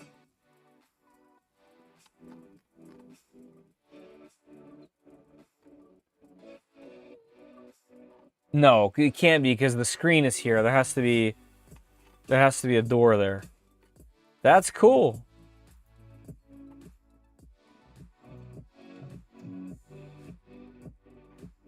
Yep. Okay. Nice. Okay. I get it now. Nice. Good job.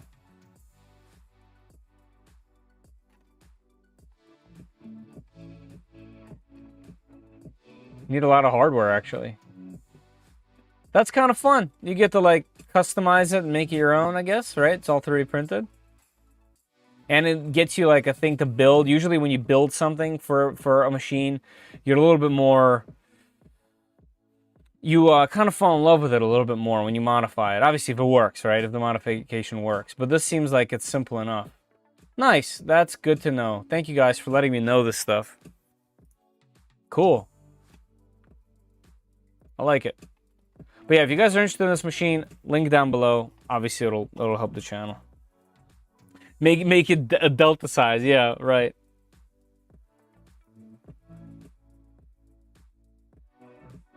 They made the bed just a tad too big. Yeah. Yeah, I feel that. I feel that. Once you have a larger machine for a little while too, going back down to 220 is a little bit harder.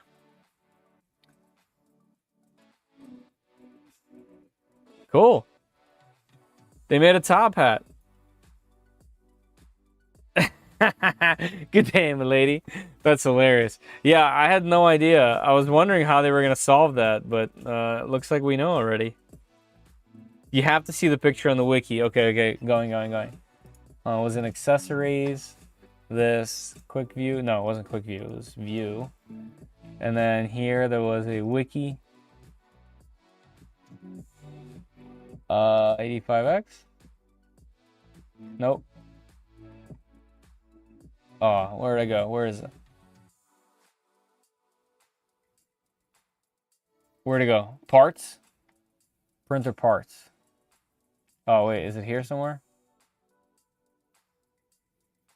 Back one page. Why am I blind? Accessories and parts list. Files of printed parts to download. click back. Ho! Yeah.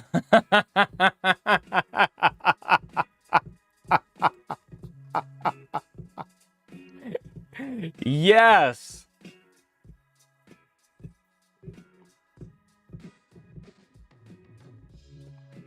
Yo.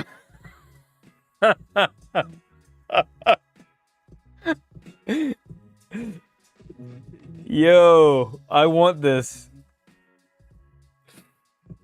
This would look really good back here in my studio.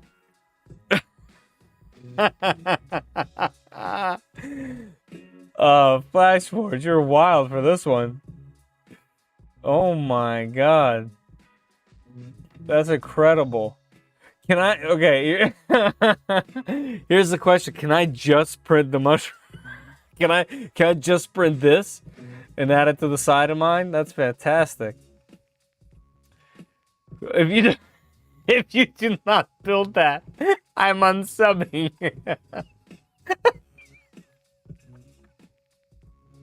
Oh my god.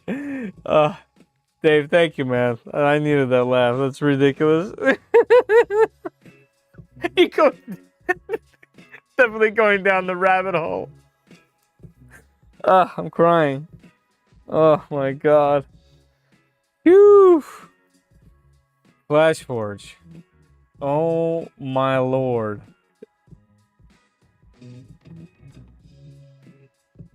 Wow, talk about theming. They could have picked any theme. Any theme out there they could have picked. Even my camera's zooming in like Phew. Wow, I still have tears in my eyes. The mushroom going down the rabbit hole. Insane. You know, this is cool. That's a cool themed build. You know? Warning. Printing. Oh my god. Oh my god. I'm serious. I kind of want it. I kind of want it.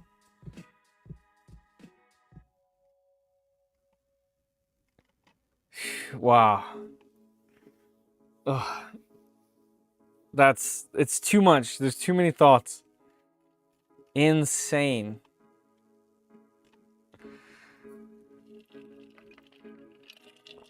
Anyway, FlashForge, thank you for sending me the parts. I appreciate it. With the banner. The banner.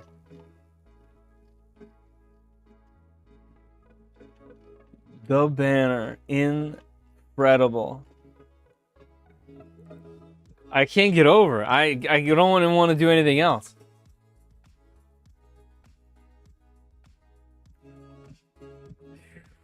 Wow. That's incredible. Yeah. Yeah. That's the rabbit hole. You knew it. The rabbit hole jokes all made sense. Phew. FlashForge likes to party. Insane. I love it. I love it. This is great. Oh no.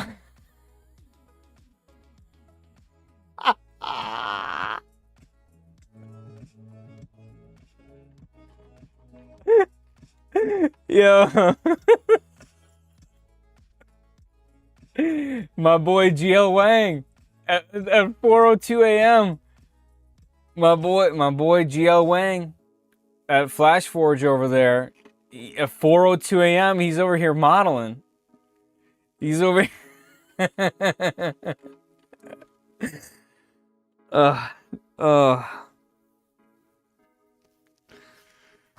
Oof.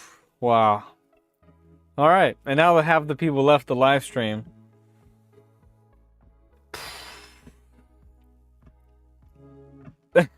Yeah, that's too much, man. That's too much. Anyway, it's time to focus a bit. Oof. All right, so before we get into this one, what I was trying to do is, we have some sponsors on this channel. Like I mentioned in the beginning, we got Multiboard, who's a channel sponsor. We got PCBWay that sponsors some of my videos and this live stream, and also Polymaker. So Polymaker first, there is a pinned comment on top of the YouTube chat and on Twitch chat. If you head on in there, it takes you to a page that looks like this, where you can sign up to win a spool of filament. We have 77 minutes left in the stream. That's when I'll be pulling a name. You have to be present. International winners welcome. There's only 39 people in here, so very good chances for you to win a spool. So thank you, Polymaker. Now let's get to PCBWay. So I'm sure you guys have heard of PCBWay.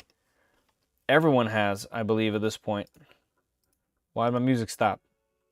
That's rude. I'm trying to do an ad spot here. All right, let's go shuffle. Let's find a good one. Let's find a good one. All right, here we go. All right, PCBWay. You guys all know what PCBWay.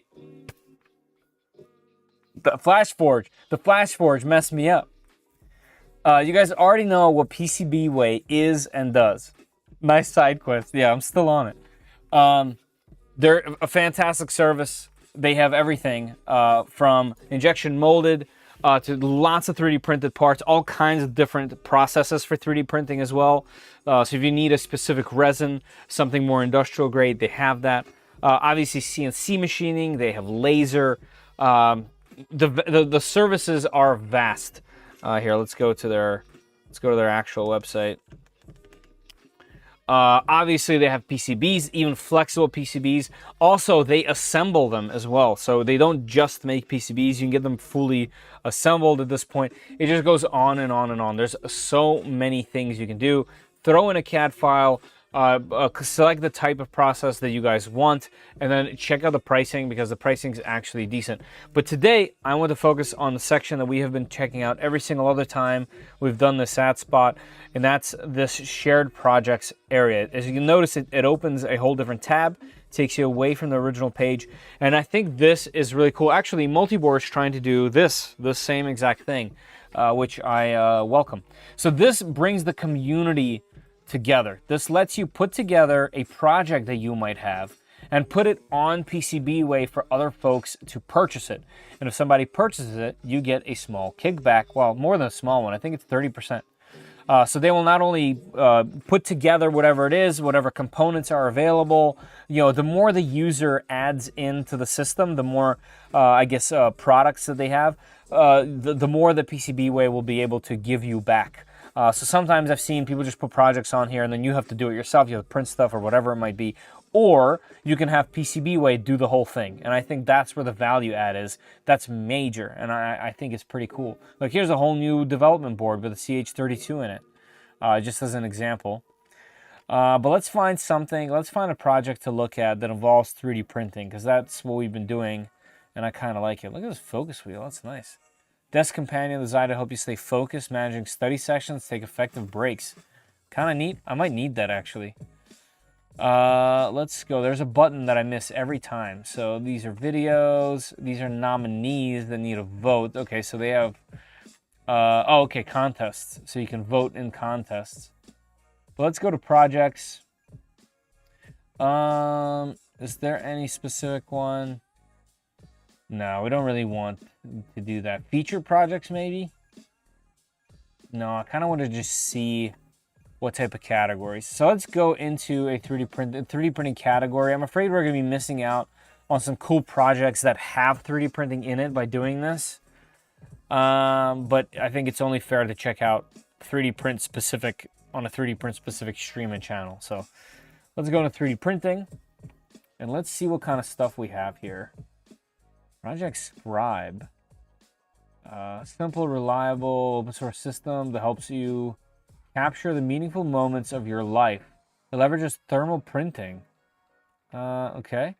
Interesting.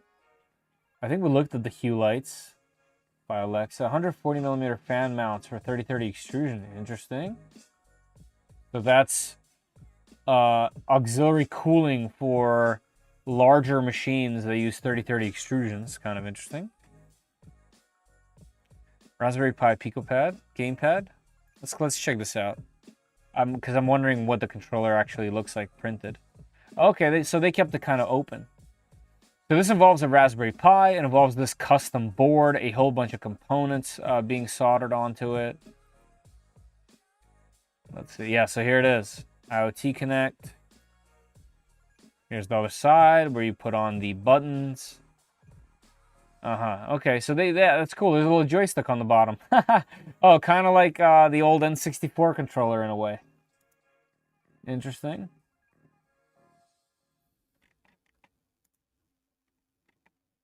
Yeah, that's kind of cool. I think these are offset in the wrong direction, aren't they? Yeah, they're offset in the wrong direction that would be typically. But yeah, so fun projects like this. And they also have a full component store, by the way.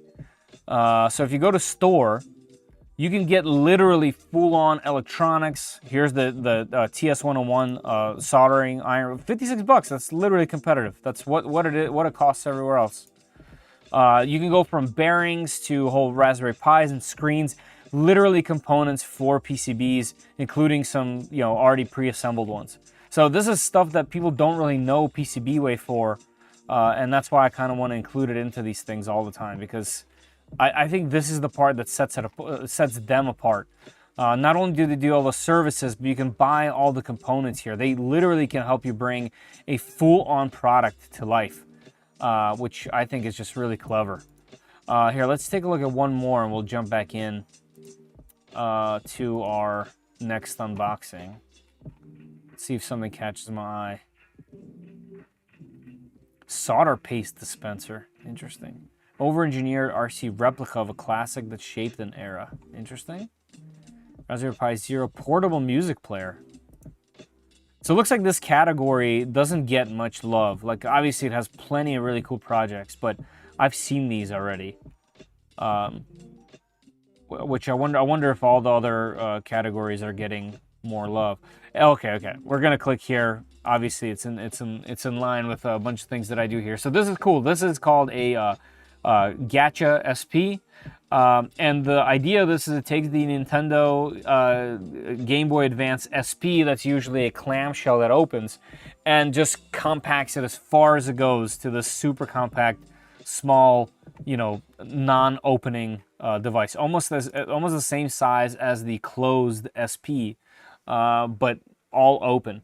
From what I understand, super compact. You can carry it around much easier. It's not the most comfortable for long sessions from what I heard from people reviewing it. But this is a really, really cool case. And it is a case mod. So if you have an SP and you want to breathe some new life into it, you can get one of these CNC machines if you wanted to.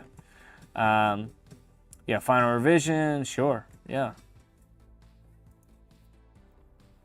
Yeah, so here's the final revision, has the buttons.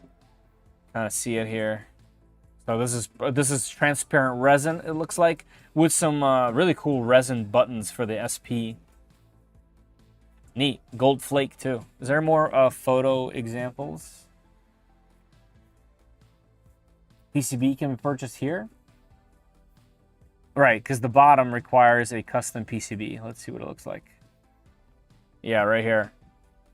So it essentially takes what this is for the bottom clamshell and reduces this to here, and now you're able. No, that's cool. That's a cool silk screen. It just makes it super compact, so that you can have your buttons right underneath the screen down here. Really cool. If I had an SP that had a broken hinge or something, I would 100% build one of these things. But that's actually one of the only Game Boys that I don't own. Maybe I should change that at some point. And what's funny is I used to have one when I was young, and I guess I never bought one ever since then. But yeah, this is the part of PCBWay that I really enjoy. So guys, if you have a second, check that out. And thank you, PCBWay, for sponsoring my live streams and some of my videos. All right. That's another side quest. We just had 2 back-to-back side quests. Yes, for sure. Let me make sure my chat's working. All things considered. Okay. It's working. Had to stop buying Commodore 64 related PCB projects. I was getting out of hand. I know the feel. All right, so now we get onto our final unboxing here. So I have to say that this is a prototype unit. And when we take it out, they told me that the plastics on this are actually inverted. So they told me that the outside is not see-through and it will be see-through, like the photos on the site. And they said that the inside of it is transparent so that we can see the electronics and how it's built, but the final one will not have that. And they use so much tape, I'm having trouble cutting through it. I'll cut through my skin before this tape. I wonder if you can send them something that is plastic, but made out of aluminum or something stronger. I don't know about sending them something, but if you have the files for it, you can just drag it in there and select aluminum. You can even do titanium. You can do steel. You can do metal 3D printing, by the way. All right, so let's get the lid out of here. It's really in there, actually. Okay, so box is out. Foam, foam, foam.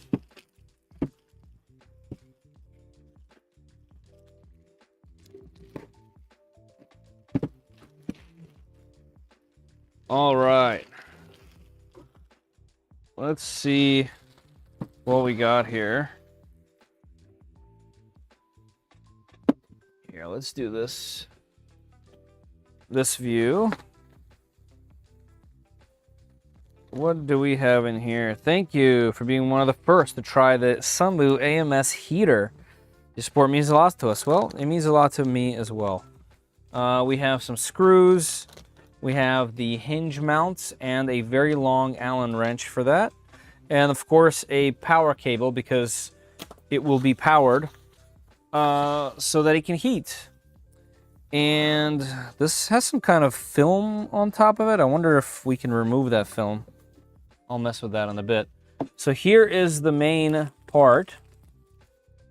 Wow, that is some rough cut film. That's definitely some handmade stuff right there. Good job. You know what? Good job, Sunlu, for putting these together and getting these things in creators' hands early. You know, we all want to see these products ahead of time so that we can show them to folks and they can have an anticipation for it. They have a more realistic view of the actual product and not just marketing. There's so much marketing out there, and getting it in front of people like the kind of like this, you know, I think is a pretty big deal, because people will make a better decision, and that wins over trust. And I think that approach is just better. Also, I'm removing this tape that's in here. Hopefully that's not like a prototype way for them to hold this. I guess we will be finding out shortly. Anybody looking forward to this? I know there's a few folks. Anybody looking forward to this particular release? I actually wonder how much, like, what is the difference? I guess you would have to have the original AMS already for this to make sense, because otherwise you're buying the AMS 2, right? The benefit here is that one, this thing isn't controlled by the machine, so it has standalone control. The machine doesn't have to be on for this, but also you can print with this thing on, and you can't with the CFS 2.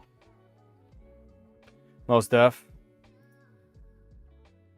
I'm surprised nobody's done this until now. Hope Creality makes CFS 2 with a built-in dryer. Yeah, I agree. I agree. I mean, there's been a lot of people putting like the Polymaker dryer on their CFS units and stuff, CMS units rather. AMS 2 is only $50 more than the AMS. Kind of a no-brainer. Yeah, okay, so this is literally for those that already have the AMS units. Okay. You definitely got a pre-launch version. The official release is clear. Right, oh yeah, for sure. So that's what they told me. They told me that the outside of this part is going to be transparent so that you can see inside. And then this part is not going to be transparent. It's essentially backwards. So this is meant for us to be able to see that there's two separate heating zones and two separate fans for them right there. And this is where the temperature sensor is, the thermistor. Not much to the system. I actually kind of expected there to be, I guess, a separator. And I guess it's still doable in a way. But I'm kind of interested to see why there's this film on here. Like, if they said it's supposed to be transparent, is this on here to differentiate between the differences? Let's see. Oh, no. So it's just black under there. Okay, and they tried to put this film on there to make it look a little bit closer to a smoked look. Okay, I understand. I understand. So that's what it is. So our prototype units are just black plastic, and they put this on there to just make it a little bit more closer to how it's actually going to look, because this is like a transparent film on there. Okay, it is what it is. I can't be mad at them, although I can see through it. Hold on, let me get to the bottom of this before we install it, because you guys know I won't be able to focus. There is a nice little opening here that you can open so that the heat can actually, the moisture can come out, and then you can close it for storage. That's pretty cool. Hold on, let's just peel what I was peeling back here. So if I peel this,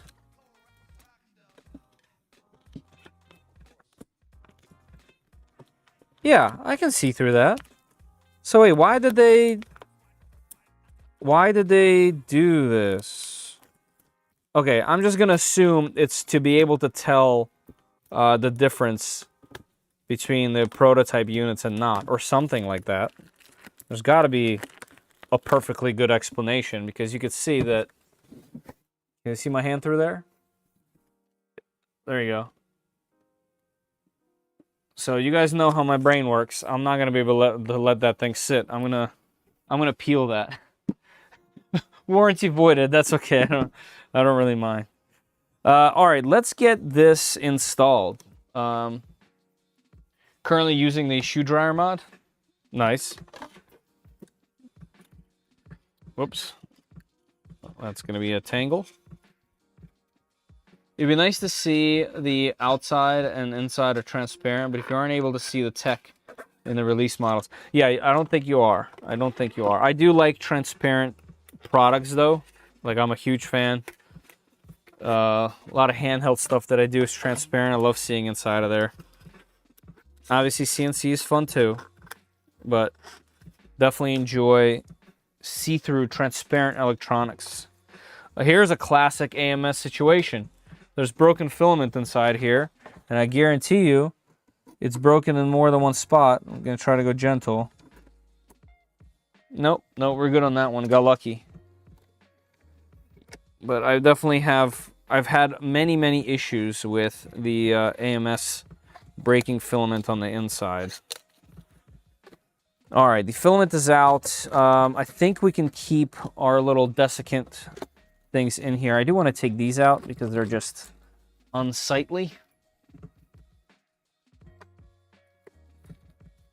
I don't remember why I was throwing them in there. I think I was opening a whole heap of new filaments and they all had this in there, so I was just kind of being lazy and chucking them in there. But one cool thing about this also is you'll be able to keep this desiccant in here for much longer because you'll be able to run this thing separately, and you can dry out the desiccant that's in there. All right, so from what I remember, here, I'll close this temporarily. You flip this over. We'll just do the side. And let's take their tools. I just need an air fryer. Dehydrate function goes up to 100. Yep, it has a Bowden out. Yep, that's a very common one. In our Discord, Hero Psycho, our mod, has one of those, and he swears by it for many years now. So to get this undone, there's just 4 screws that hold on the lid.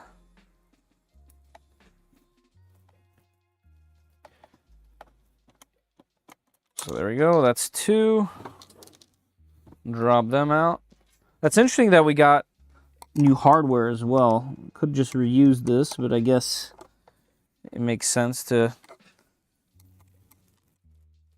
give you new ones.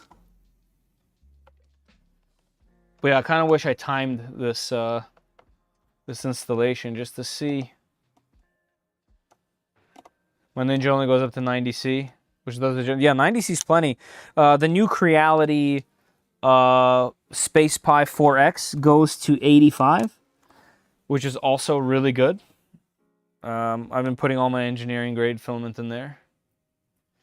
Can you change the theme color of the dryer to the Alice in Wonderland too? JP, you gotta ask Wang. I think Wang is the artist there. X4. Did I say 4X? X4. Yeah, once I had the second kid and my sleep is cut a little bit more short and I'm just a little bit less sane, my word stumbling is on to the next level. All right, so here is the original.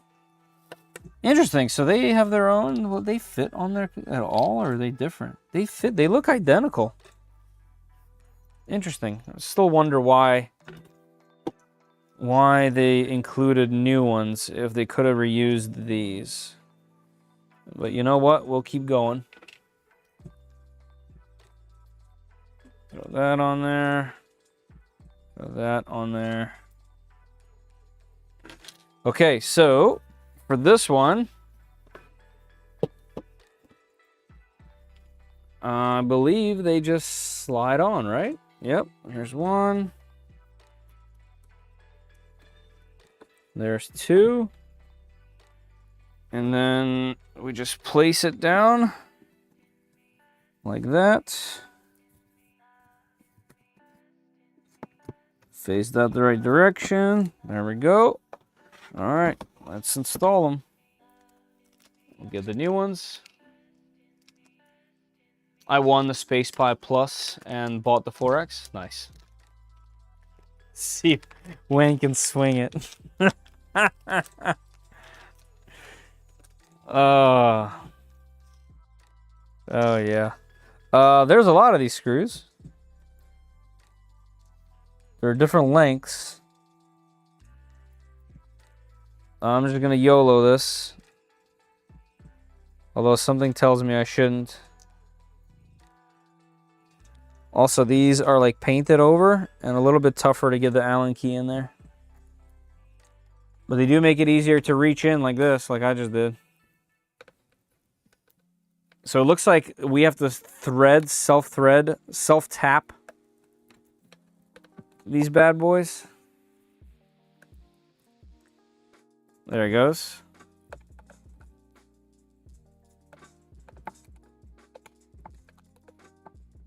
All right, their hardware is slightly worse.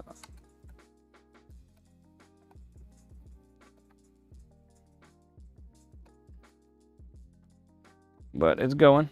There we go. Got one in.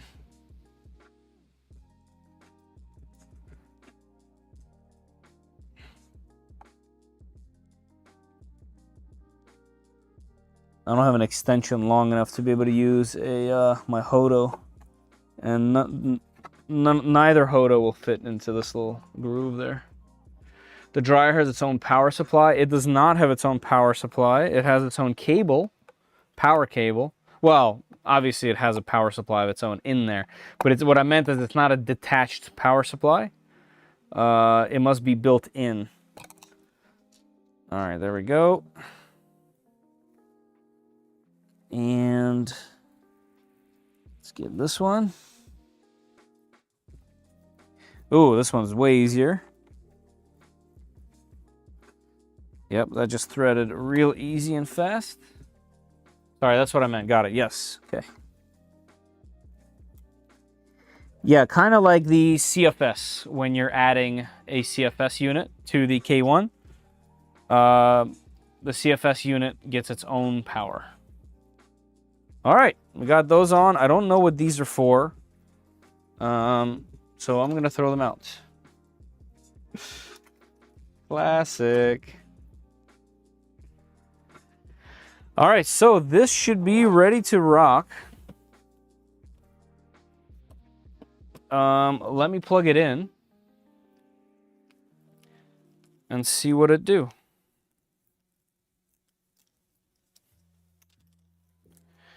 Okay, the cable's plenty long, finally. I hate products with short cables. All right, let's kick this on. We are on.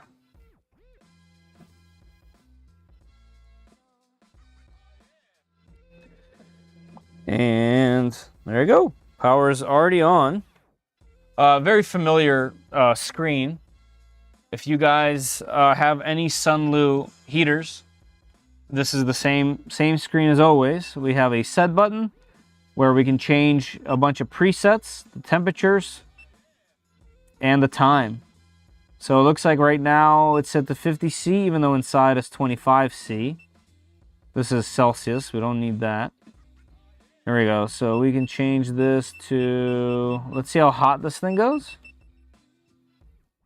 I actually don't know how hot it goes. 70°C, okay. So I kind of wanted it to go a little hotter, but 70°C on top of an AMS unit is plenty. So 70°C, let's say, I'm gonna hit set, and we're gonna do 8 hours. Let's hit set. This is P to G. I'll say, hey, it's 70. We're doing ABS. There we go. Let's see. If I don't touch anything, does it just go? Yep. So it's already counting down, and we're heating. Let me turn the music off for a sec. Okay, you can definitely hear the fans, but they're not bad. They're not bad at all. Okay, yeah, totally tolerable. They're not like as loud as like a cooling fan is. They're quieter than that. How does it open?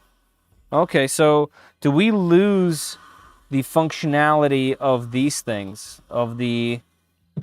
okay, so we do lose the locking ability, which is a bit of a bummer, although this does it nicely close and it's heavy. Yeah, so it's definitely blowing hot air. That's for sure. Oh yeah, I feel, oh yeah, okay, really hot air. Nice, okay. Yeah, that's hot. Yep, hot enough. Yeah, it looks good. Looks great. Whoops, I pressed something. So yeah, we're already at almost 40 in there, and I just had it open. Let's open these vents. Whoops, I'm pressing stuff on the screen by accident. 55C. No, we're going 75. Let's get this thing hot. There we go. Okay, we'll leave it right there. Yeah, cool. I still want to know the thought process for... I understand that my prototype unit is different than what you're going to get. I get that. I don't mind that. But I do question why they decided to hand sticker these if underneath is a nice, you know, nice see-through dark piece. Actually, let me get under here. Where's that scraper? By the way, guys, if you haven't noticed, I'm wearing my TPU Crocs. I have been wearing these everywhere. Like, I've been wearing them out. That's gum. I stepped in gum like instantaneously. But they're not wearing. Like, they're totally fine. They're surprisingly soft and comfortable. Like, they're fine shoes. So one thing with the IBOS, I don't think it's compatible. If you modify the inside of the AMS to a Hydra, something similar. Oh, okay, yeah. Is that the same case with this one, Feder? That's a good question. I'm not sure. I know that the Hydra lowers the filament spools inside, right, and widens them. But this is just the lid. I'm not sure if it will interfere. I gotta be honest. I have no idea. A little slow to the game unless you already have that AMS. If not, you might as well get the AMS too. Right, exactly. I think that's what it is. If you have a bunch of these older AMSs and you're not planning on getting the new AMS Pro, because it is expensive, you can get one of these things and, you know, your money will go a little further if you're keeping the old ones. Make some jerky, yeah.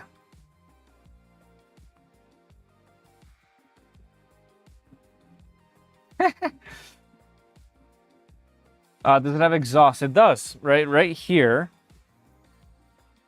is the exhaust, and it's closable, which is nice. AMS Pro is almost $400. Yeah, that's a lot. That's a lot. Here, let me see if I can get this started in a manner that comes off clean. And I immediately did not take that off clean. Here we go, let's see. So this is just the top. All right, so this glue is not gonna behave. This thing does not want to come off clean. Whatever this vinyl is that they use for this. But yeah, this is non-final. I gotta keep mentioning that. This is a prototype. I just have issues and must get to the bottom of it.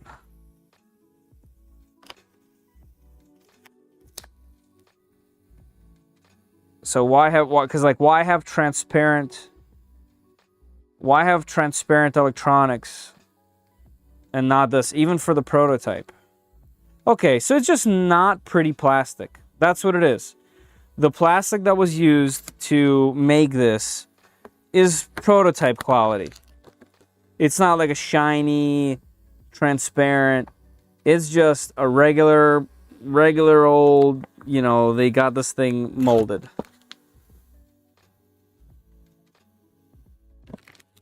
Completely missed the exhaust. An ad popped up right when you showed it. Oh, okay, hold on, I'll show you. I'm currently doing another side quest. Maybe let it cool. Nah, the heat would be better.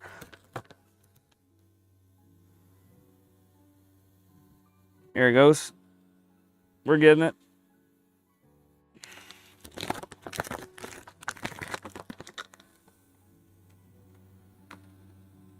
I personally would definitely prefer this thing to have this like cheaper plastic texture on top, like a non-polished plastic texture, than this like bubbled up, scratched up vinyl. That's just me. But you know, prototype.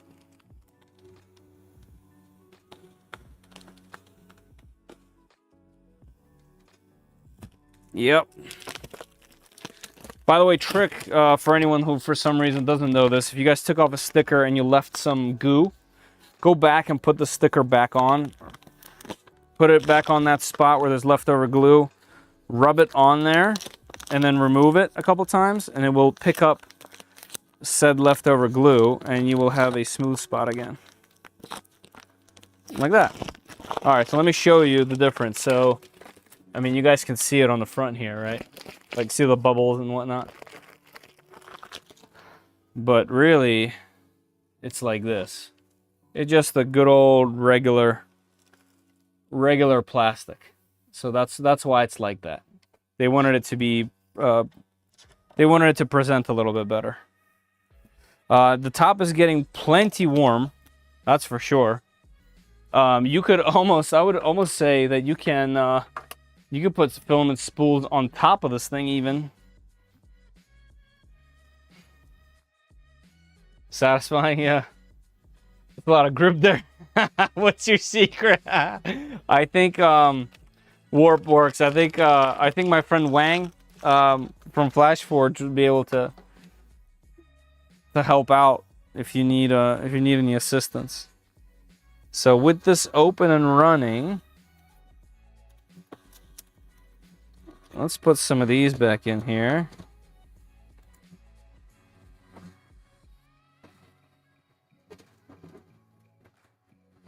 Just a little bit.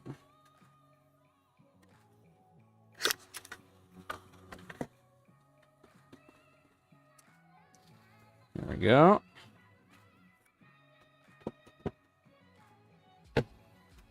And it'll dry out some of this filament for us.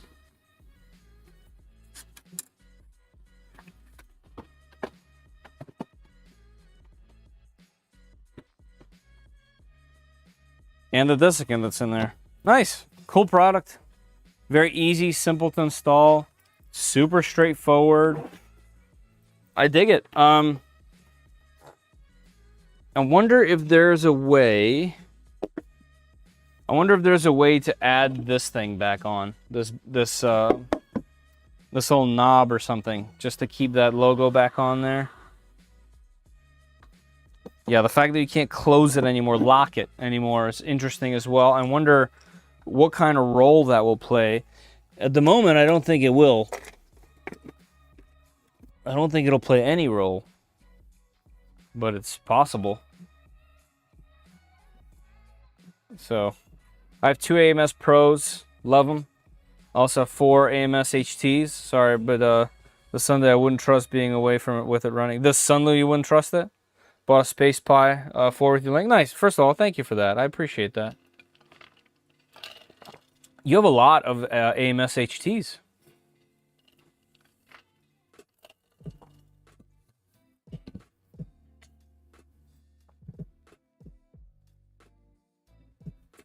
Cool. Is there why would you say you wouldn't trust this thing running? Like for just I'm asking because I personally have had a bunch of Sunlu products. And I've never really run into any kind of issues with them, to be honest. So nothing off top of my head screams, you know, hey, don't trust this thing.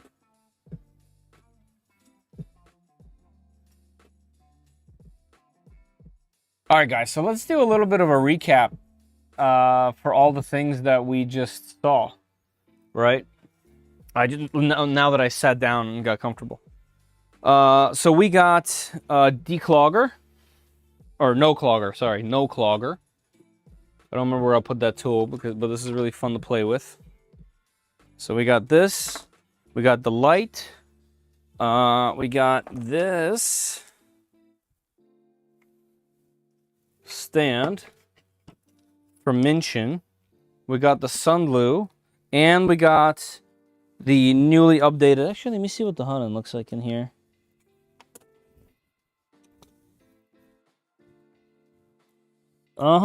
So, what? Oh, this has filament in there, doesn't it? Yeah. Yeah, I can't remove the hot end because it has filament in it. Alright, I won't then. I was just going to show you guys the new hot end, or how the hot ends compare. But yeah, it's definitely a completely new hot end on the AD5X. I feel like you can remix existing risers that goes in the front of that can lock.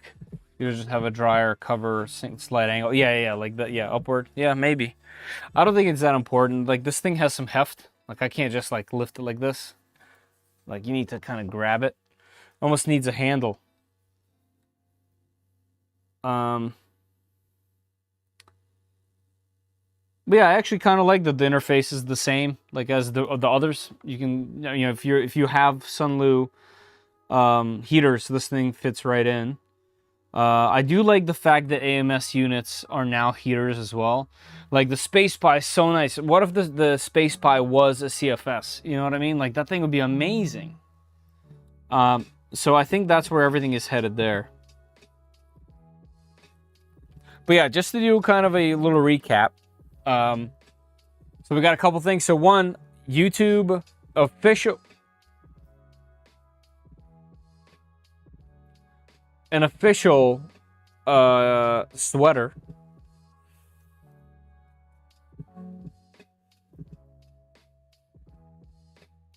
An official sweater right up there from YouTube.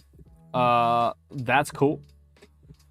We got the T-handle No-Clogger tool with the sharp end, which is awesome. Feels like a really high quality piece of metal. And it's a fantastic fidget. It has this little adjustable piece so you know how far to go or not to go if you want. Kind of nice. It's printed in TPU.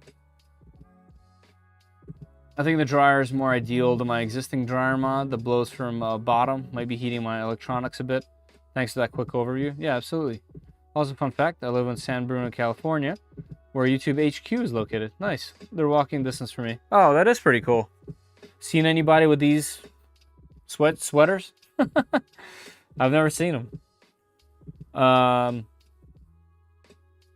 So yeah, No-Clogger. That was neat. We got this awesome light from Man, I'm not gonna butcher their name. Hold on. Photulix. The B320S. This thing is killer. Definitely gonna make use of it for some upcoming shoots. Let's see if I can make something look cool here. Like if we're talking this product. I'll crop right here. Come on, let's go white. For this, I'd go saturation. Nothing. Yeah, so this was a white beam. So imagine a shot looking at this thing, and it's kind of like spinning like this coming in.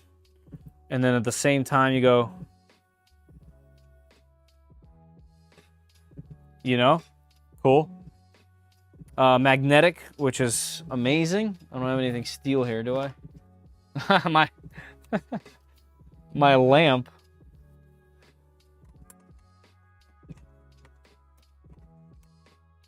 Boom. My lamp just got more brighter. Look at that. Now I can have RGB wherever I want. All the light. I can't see. My corneas are burnt. Anyway. Fantastic light. Looking forward to using this. Kind of wish I had two of them, to be honest. I'll have to grab another one. I just bought Creality super long no-clogger because my previous one, friend sent me a shattered into 20 pieces when I pushed too hard. Oh, man. Hey, B-Cuddy, what's happening, man? Lampception, it is. Is the magnet pretty strong? Looks a little weak, maybe. Hard to tell. It is a little weak. Like it was sliding on my shelves back there, but my shelves are also really thin. It held better on this piece.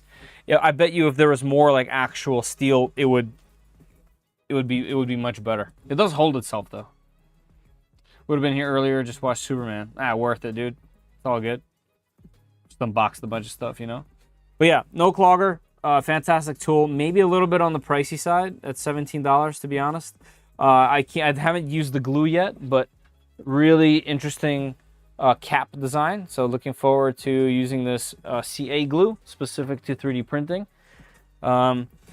Minchin sent over this press with a nice super smooth return, adjustable wheel. It's all 3D printed except for the 2020 extrusion, but really great print. Multicolor there, has a little drawer with tools and more of these fittings in it. That's cool. Has a bunch of different sizes. Here, let's try the M3. I'm guessing we actually need this one. Let's see if I'm correct. And then, of course, the Sunlu AMS heater. Is it this one? Or is it this one? Nah, it's this one. Okay.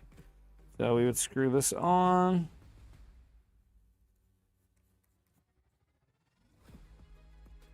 That can't be right, is it?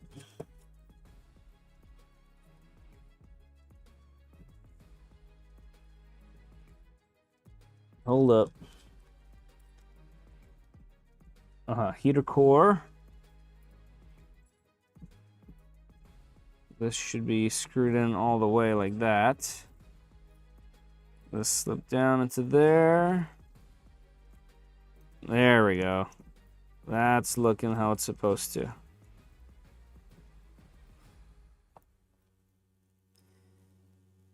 Okay, that's on there. So,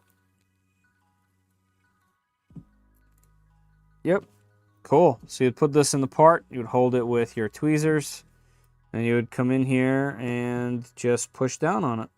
Boom, and it comes up when you're done. Gets out of the plastic. Great. I'm excited to use this. Like I said, I'm going to have to use it for a whole bunch of parts. And what's cool is, technically speaking, the only thing stopping you from making this thing longer is the cord. I gotta say, the only thing I don't like about this is the cord for the soldering iron is pretty short. Like it's short. Not a big deal, but worth mentioning. Yeah, some pretty cool parts. What do you guys think?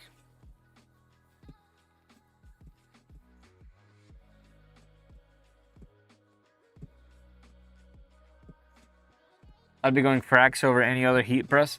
Yeah, I mean, I just think that, one, I like options, and I know not everyone wants to make one of these things. I just know that that's the case. I think it's interesting that there's a lot of 3D printed parts on this, and they're selling this to people that 3D print. Like, that part is kind of interesting. Like, are there people that would buy a mostly 3D printed tool for their 3D printing projects? That's the question. And I guess that's what Minchin's trying. But yeah, Minchin's a reputable company. They've made some pretty decent cameras and like printer controllers. So yeah, cool project, cool product. Frax is a great choice if you have to buy parts to build a press. I built a stealth press because I had all the parts. Right, yeah, so that's the thing. Like, you either source it, or you have parts from other machines or whatever it is, or you buy this for 40 bucks. Like, technically, I think if you go to source those parts and you don't have anything yourself, you're probably spending more than 40 bucks. That silver bottom section looks like it is not straight. No, that's got to be the wide camera lens. Oh, no, that does look like it's not straight. You are 100% right. Okay, let's take this thing out.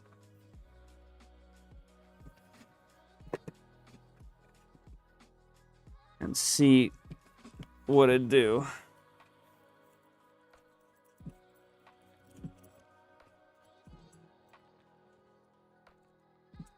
Okay, so this is just the heating element and the PCB.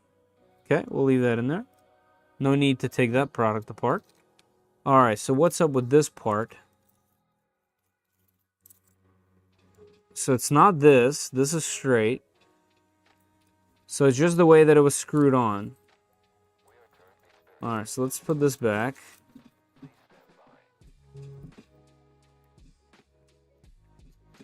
Ah, okay, I see.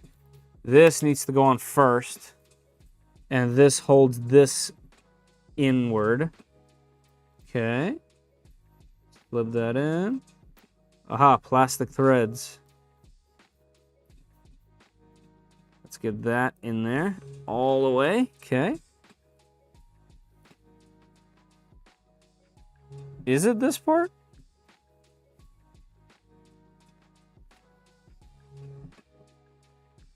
Can't tell. Let's slide this on.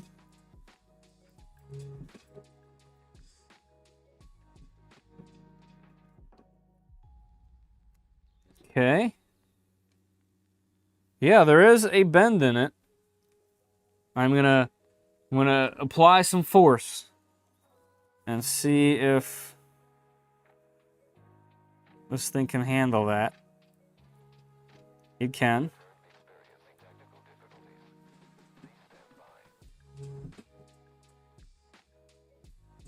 Let's see what I did. All right, you ready? I think I did it. All right, let's get this back up. All the way up.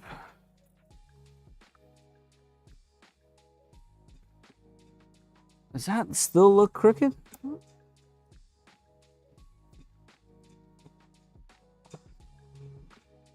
Huh. Yeah, I mean, obviously. All right. I made it worse. So which part is not aligning in there?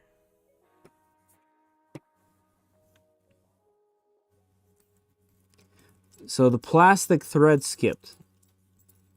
That's what happened. Uh-huh. Okay, I see. Let's get some flush cutters. There's a little bit of plastic on this mold right here that's making this thing probably not sit flush when you screw it in. Let's see if that's true. Was it on the back side? Let's see.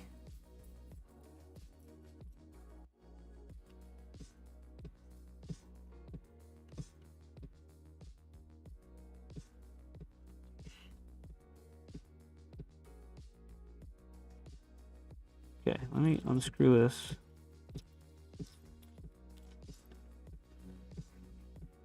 This needs to go all the way up. Aha, okay. This part goes all the way up to the plastic. And now that's sitting straight. And now this part goes on. This might have been just user error. Yeah. This part was flush previously. Okay. Let's see. Put this back down. Right in the center.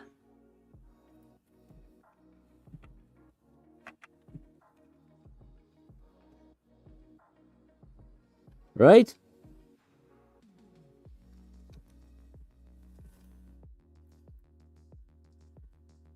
Why am I able to move this?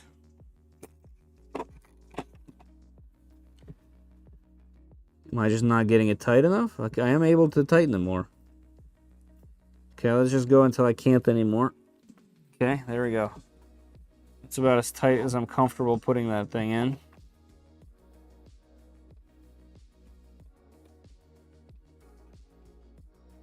I mean, That seems pretty good to me. It's right in the center there. Can you guys tell?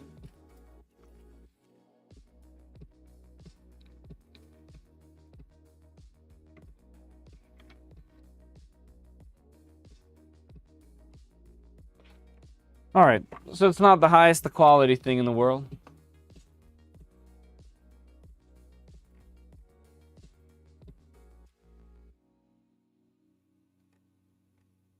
They misalign easy. Not too tight. Those threads strip easy. The plastic threads. Yeah, yeah. Warp like my taco bed.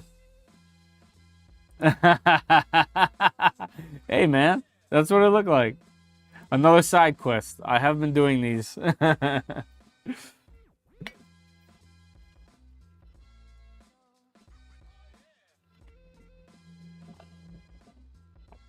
Yeah. Yep. That's what it is.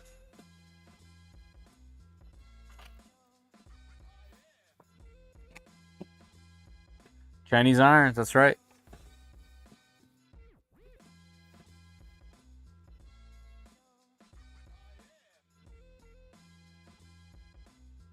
Good enough for the girls that guy in the background goes out with.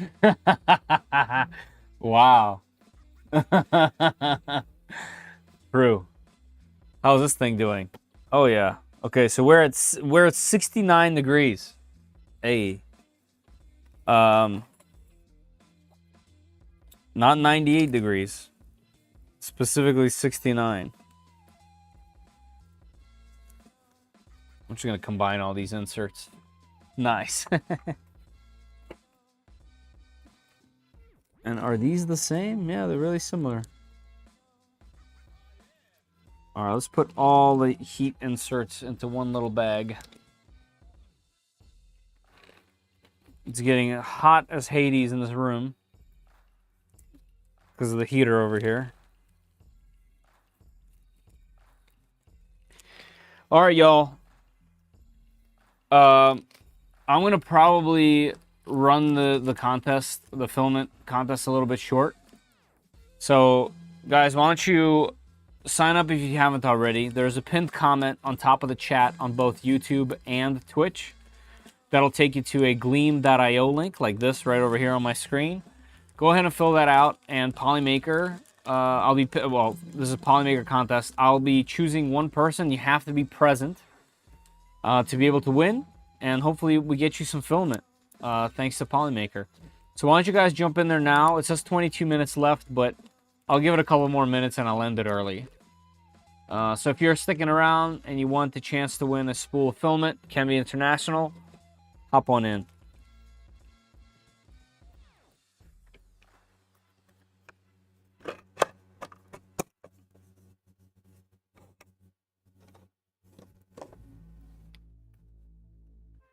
And I'll be definitely sending the feedback about all these products to their respective manufacturers. So any of the findings that we're finding, I will definitely be asking questions or giving feedback, just so you guys are aware of how we do this.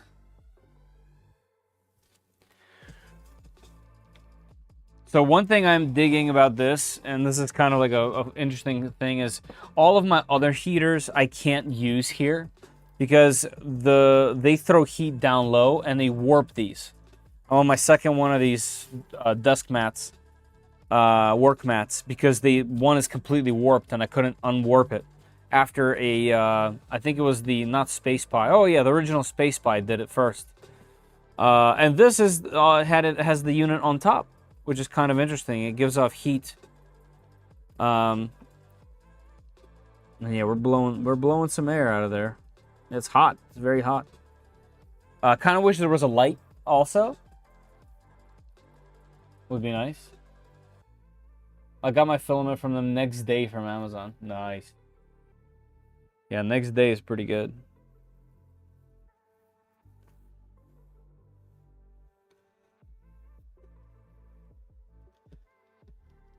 But yeah, what I was trying to say is this, I think I already said it, this thing's on top and not on the bottom, which I like. Also, this is going to sit on top of the machine. I wonder if you could put a second one on top as a stack and use this heat, like ambient heat in some way.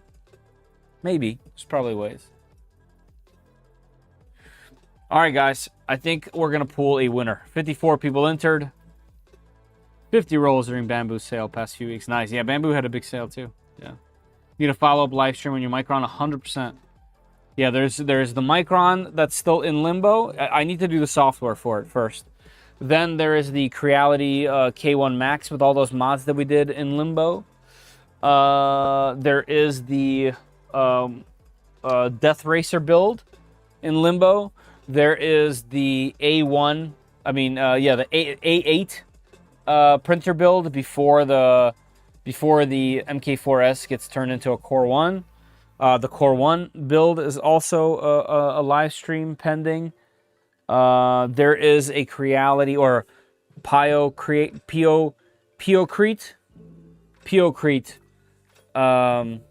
resin machine that I also need to unbox and use. So yeah, there's a lot of different live streams that need to happen, and I have to find time for and somehow prioritize. Feder, please take all the vinyl off the AMS. Those bubbles are brutal to look at. Also kind of curious how the front actually looks. So, Tim, I definitely 100% will be removing this vinyl, like 100%. But it is definitely not a finished plastic. Like it's like this because the plastic that they got these made in is really inexpensive, and it doesn't look very nice. Oh yeah, now it's peeling really easily. Okay, we're just gonna peel it now. Here, let's do this. Now that it's hot, it's peeling real easy. Oh yeah, look at that. Zero effort. Let me get this piece. I'm not sure what they're gonna think about this. Obviously, they're not gonna like it. I'm also removing the danger stickers and all that fun stuff off the back.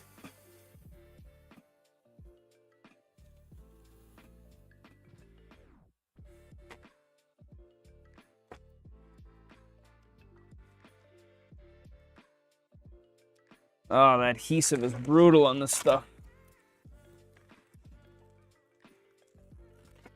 Okay, here's the back part. Here, you know what? Let me see if I can remove these stickers off of here. Yep, they come off real easy. Let's just transfer it. Caution hot. Why is this on the back? I feel like the caution hot should be like at the top or something. Caution hot, and let's put the CE and FCC stickers. Will this come off? Yes. All right, we'll put that back next to the power plug.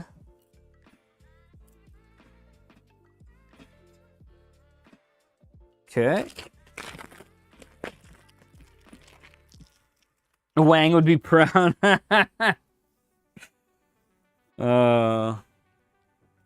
Wang won't be proud until I build that AD5X enclosure.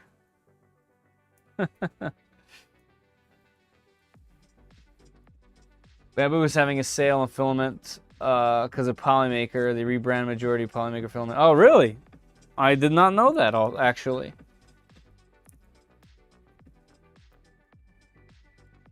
Using the top of the box could be useful. I'm curious how well that works.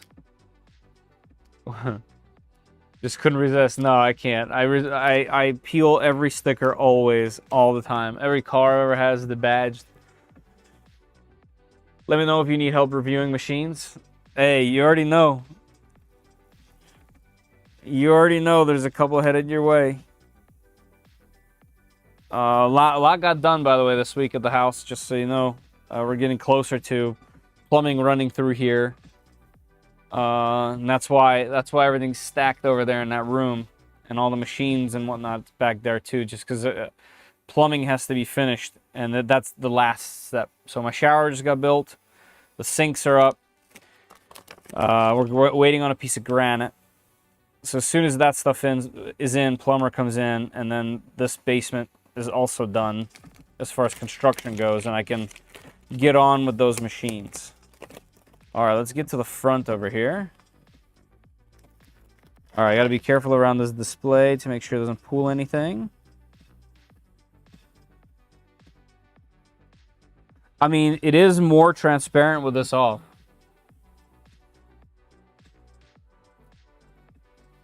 Bamboo rebrands mostly Polymaker and eSun, same as Inland. Interesting. I did not know that.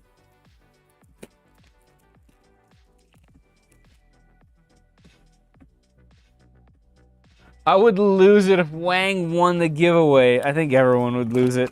You know what? And I think everyone's a winner if Wang wins.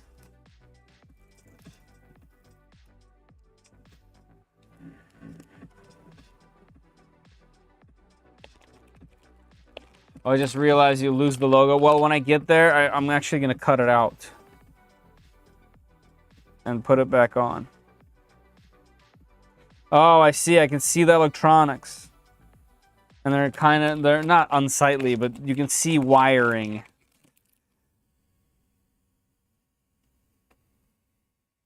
I bet that plays a role. Oh, the Sunlu logo is actually separately added on there. Interesting. Oh, yeah, I'm not going to be able to put that back on. Okay, that's all right. No big deal. Sorry, Sunlu.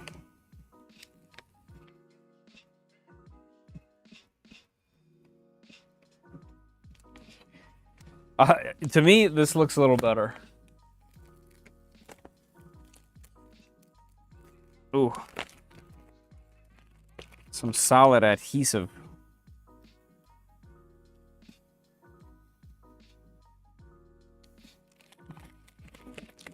The Zyra Diamond Purple is also for sale Prime for 20 bucks.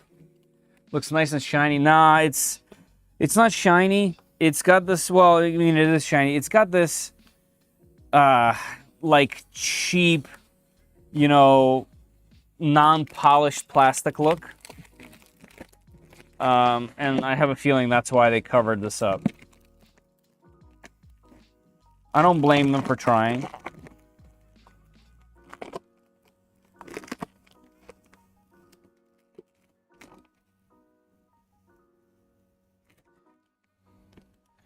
But yeah, this comes off real easy.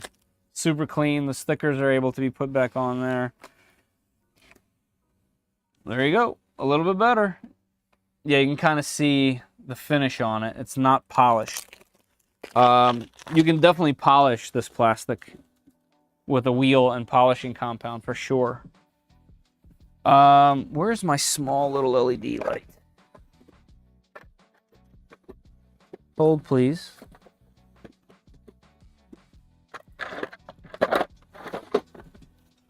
All right, where did I put that little LED?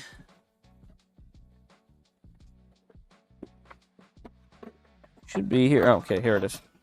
Let's see. I wish there was a light in here. Whoops. Yeah. Obviously not like that, but an LED strip of some sort. Woo! It is hot in there. Yow! Hot, hot, hot. Yeah, obviously this won't close.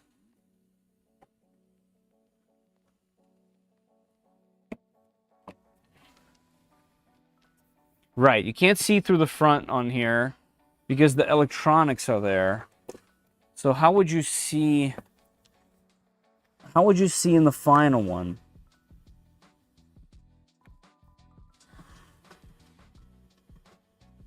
Yeah, I don't know how you would see in the final one. So that's kind of interesting. Let's look something up. So according to this photo, I see. So you would see them on the bottom right there. Yes, okay, that's true. No, this goes all the way.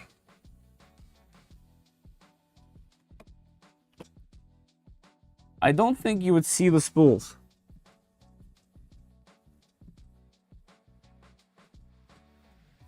Yeah, I think we're just gonna have to wait for photos of the real ones to come through. Also, the fan just went off on one of them, or the heaters went off. I don't know, but it got quieter.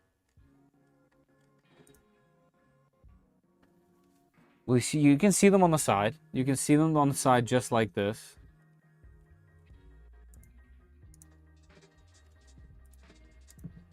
Oh, wait, I'm clicking the wrong part of the screen. Yeah, there you go. Okay, so this is a great representation. So this part that we're looking at, that's also, let me turn this light off. I'm like being blinded by it. This part is the inside part with all the electronics in it. This is the fan, and the heating element's over there. Fan, heating element. So yeah, you can't see through this. So the upper corner, this part, you can't see through. You'll be able to see through the very bottom right there. That's why I think having an LED in there is probably important. Intelligent humidity monitoring mode. Humidity auto control, real-time temperature monitoring. Oh, so is that why?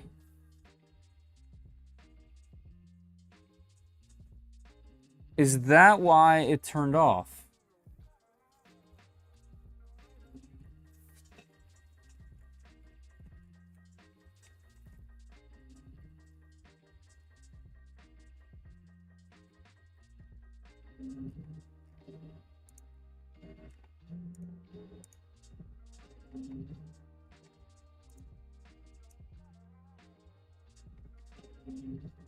Yeah, they do stack. I don't know about that though, because you got to open them.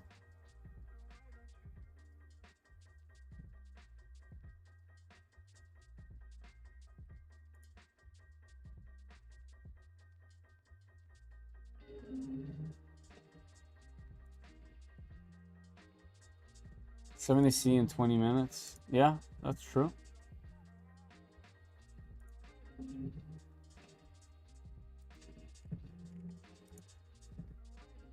That's a weird photo.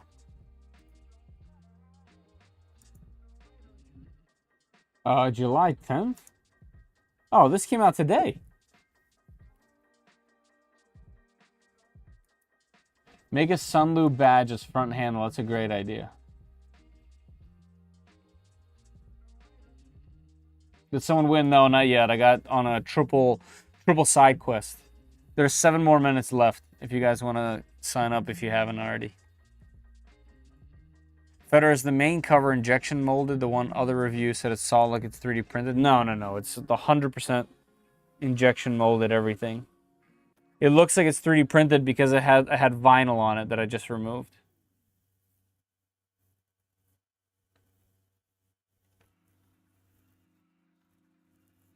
It might be glue. No, it's not. This isn't glue. It's just non-polished plastic. Hey, Nigel, how you doing? No, not yet. But a lot of questions about it, and more right now than ever. So I think they should be sending them out left and right. Like I would be sending them out at all, even when it was not quite ready, I'd be sending them out.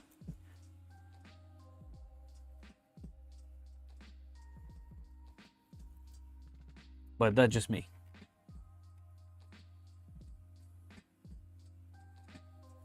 So if you order it on the 10th, the shipping date is going to be October 10th. If you order it in August, the shipping date is going to be November. Interesting. So this is a pre-order. $110. $110 if you were to buy a heater. Yeah. Yeah, yeah. I mean, the Creality Pi X4 is way more than that. So $110, not a bad unit. I gotta say, it does look much better without the vinyl.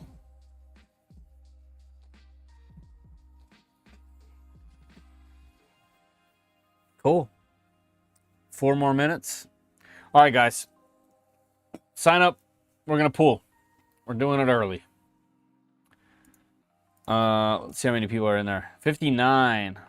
All right, I'll keep it on until but I'm going over there to pull a winner. So let's see here. Let's click into here, and we are gonna pull a winner. You haven't picked a winner yet. Click the button to start. Are we in the right one? Yes. All right, we're doing it. We're drawing a winner. One winner. Draw. Bada bing, bada boom. Where do I click this? You know, always forget. There we go. Announce winners in widget. Congratulations to.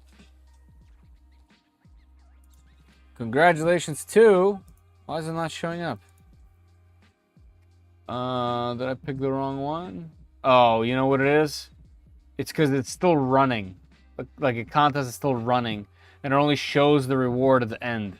Alright, hold on. I gotta end it. I'll keep the same winner. Where do I go? Reporting? No. You'd think after a bunch of these things I'd know how to do this, right? This is the 93rd giveaway, by the way.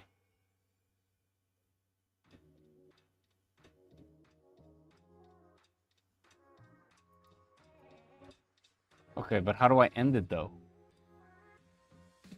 Edit.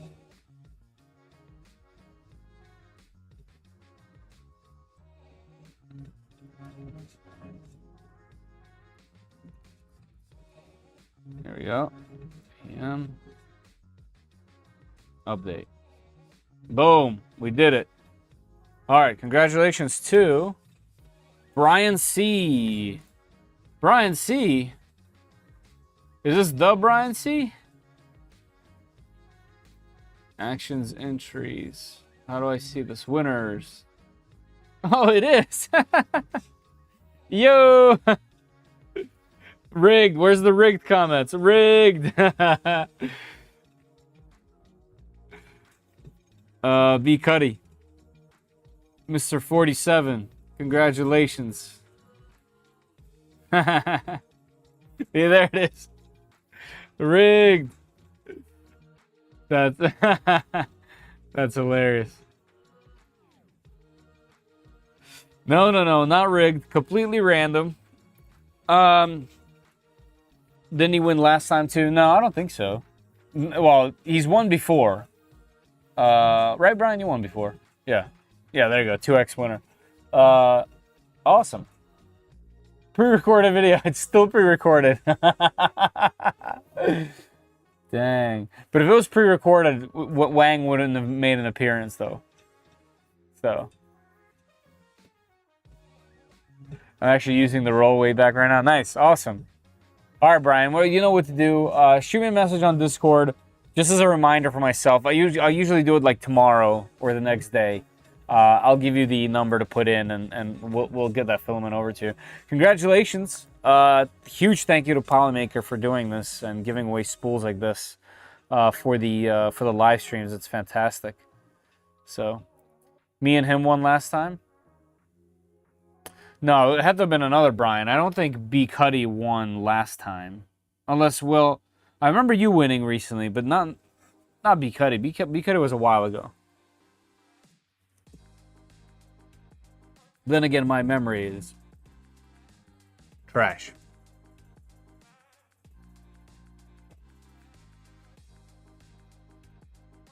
Trash.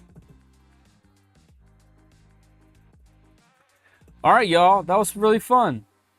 Guys, don't forget to support the channel by heading to 3dprintsos.com or taking a picture of this with your phone.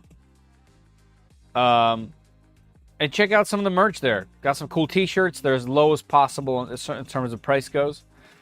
There's some really fun stuff on there. So check it out if you can. Goes a long way to support the channel.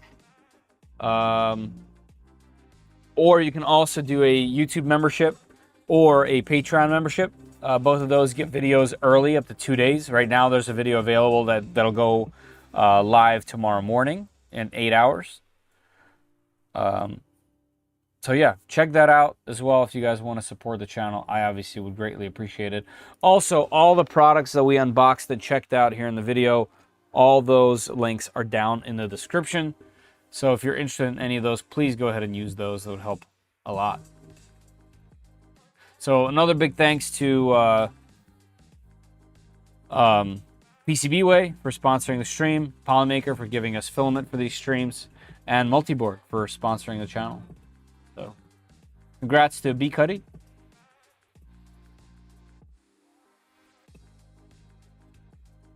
All right, y'all. Thanks for another great stream. We got even more stuff here in the studio for me to get through. But it's all good stuff, all useful. Thank you to No-Clogger. Thank you to Photulex, Sunlu, Minchin, all cool products. All right, everybody, I'm gonna call it here. Thank you. Thanks for being here. Appreciate every single one of you guys. Check out the video tomorrow. Run that video up, please. I need a good video. My videos have only gotten a couple thousand views. None are in the tens of thousands like my older videos were, even though I have more subscribers than ever. I'm guessing the subscription tab is no longer the same. It has like an algorithmic thing to it. Instead of just showing everybody the people they subscribe to, they kind of pick and choose anyway. So some of the videos aren't always coming forward unless you look for it.